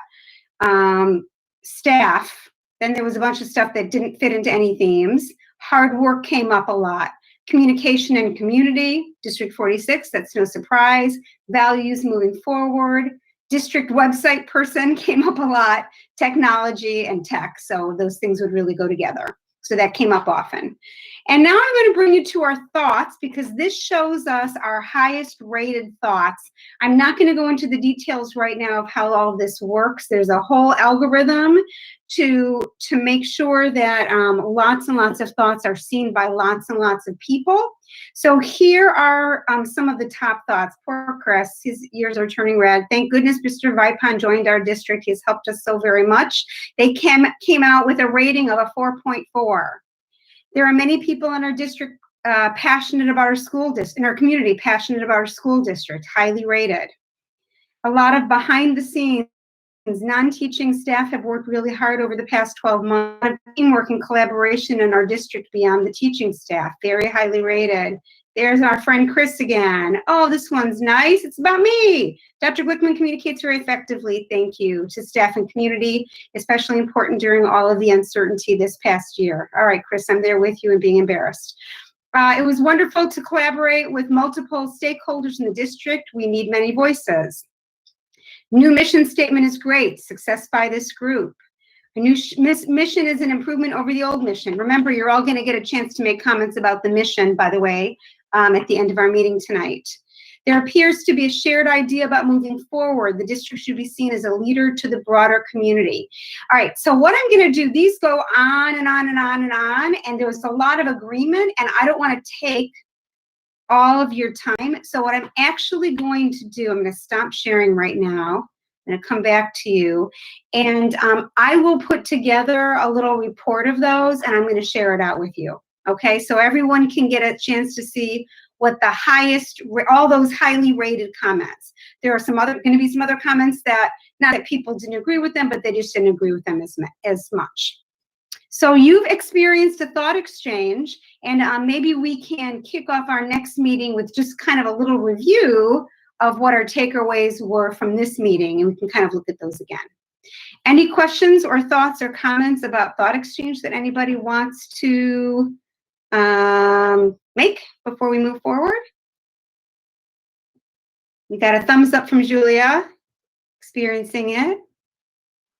Hope it wasn't too heart-wrenching for anybody. Okay. And Gary, I'm looking forward to talking to you about it in the future. Well, and I was going to save my comment because I want to help us transition and try to close out this evening. First of all, Dr. Glickman, thanks for walking us through that. And I have to tell you, this was a brand new experience for me. And having, I'm not afraid of technology, but it was different for me. And doing so, I think it just opens up all kinds of opportunities as you take a look at your district communicating and sharing ideas. What a nice tool. So thank you for doing that. I'm going to share my screen one last time to kind of bring us home for this evening. And in doing so, let's see. Can you all see my screen now? If somebody could say yes verbally. Yes, I can see that for you. Wonderful. Okay, so these were the current realities. It's a snapshot of where District 46 is today in those 2 areas. Those were 2 of the 5 topical areas. Next time we meet, which is on March 3rd, we will go through curriculum instruction and achievement, facilities, and finances, again, to give you a bird's eye view of all that's going on in those areas currently to help us better get an idea for where we are, which will then hopefully translate in future conversations as to where we'd like to go. So that's kind of the method behind the madness. So the next session then, we'll be ready to hopefully reach consensus on our district's mission, which was presented tonight. We'll provide a proposal for the district's vision, which we're, depending upon the feedback we get tonight, we're going to hopefully be prepared to share the district's vision with you the next time. We're also hoping to share with you the district's values. You worked on those at first glance. See a lot of powerful statements that are being said about the way you'd like to see people in your district behave and demonstrate what they value. We're going to have further discussion on the district's current reality regarding those other sections. And then finally, the group activity will be what we call a SWOT analysis of each of the topics. And that we'll get into as we meet the next time to talk about what a SWOT analysis is regarding those topics, that we'll have those conversations in our smaller groups. We'll introduce you to that. With that, we're going to actually begin to develop some goals for the district in those small groups. So that's our agenda. Be on March 3rd. So as I'm looking at the time right now, it looks like we're at almost 8:30.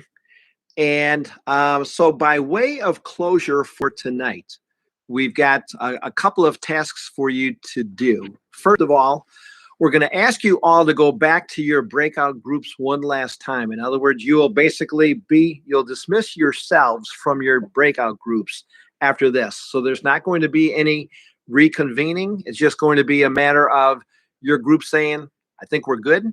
Have a nice couple of weeks. We'll see you back on March 3rd. In addition, well, what you're going to be doing there as well, if you needed a little bit more time, if you'd like to refine, revisit, review your district's value statement, this would be the time to go ahead and do it. However you leave it will be how we see it, okay? And that's what we're going to then look at to be able to present at our next session on March 3rd. We're also going to ask you to complete this form, and this is where we're going to ask you just to put your name, your email address, and then which of the 5 topics do you prefer to discuss, okay? You'll list your first choice, and then you'll also list your second choice. If you leave them blank, that will let us know that you're open to any group that you're just ready to be randomly assigned to. Okay. And then finally, on the very bottom of the form, which we cannot show you just because I didn't get the picture of it going that far, is to please give us your feedback regarding the proposed mission statement that was presented tonight. Again, that'll be helpful for us to take a look at. We'd love to bring to you a recommended proposal at our next session, and but that can only be accomplished with your feedback. Again, it's a group opportunity. So with that, unless my esteemed colleague, Dr. Volz, Rich, I know it's been a quiet meeting on your behalf. From your side, do you have anything else that you'd like to share tonight? No, you can just find that form as another link where you found your group meetings. Gary, I do have we just have one little wrinkle we have to work out really briefly, which is that our school, remember this is an open board meeting, so our school boards need the opportunity to reconvene. So Jim, here's what I'm wondering about maybe, is if we just plan on the board coming back to this school meet at 8:40 to close up the meeting. Does that sound okay to you? That way that board members can go into their sessions, small sessions as well? Yes, that's fine. And I did have the administrators who wish to will come back here at 8:40. And again, small groups, when you go back into your small group, you need to just hit your record again. Okay, we're just gonna have to do that again. Those are the kind of things we have to just work out when we're doing open meetings electronically. So just record it like you did earlier. Even if you're saying, hey, we were a great group. Thanks for working with me and have a great night. All right, sounds good. All right, then I think we're ready to go into our small groups, yes? Good. On behalf of Rich and I, thanks again for another great night. We look forward to seeing you in 2 weeks. Thank you. Thanks, everybody.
think we have more than just us in here, so I will bring us, since we're back in as the big group, I will open up the meeting for any public comments. Last I heard, there was no comments on the Google document that is presented online. So if there's anybody here participating that would like to make a public comment, please just raise your hand so I can see you, and we will try and get you in. I don't think we have any public present in our public spaces. Okay. Okay. That being said, doesn't look like we have any public comment for tonight, which is nice. And we can go ahead and have a motion to adjourn the meeting. So moved. Second. All right. All right, hold on just a sec. I'm gonna fast this through with this stuff. Okay, Miller, Aye. Mack, Aye. Weedman, Aye. Braden, aye. All right, adjourned at 8:41. Okay. Thanks everybody for your work. Thanks. Bye, everyone. Everybody. Everyone.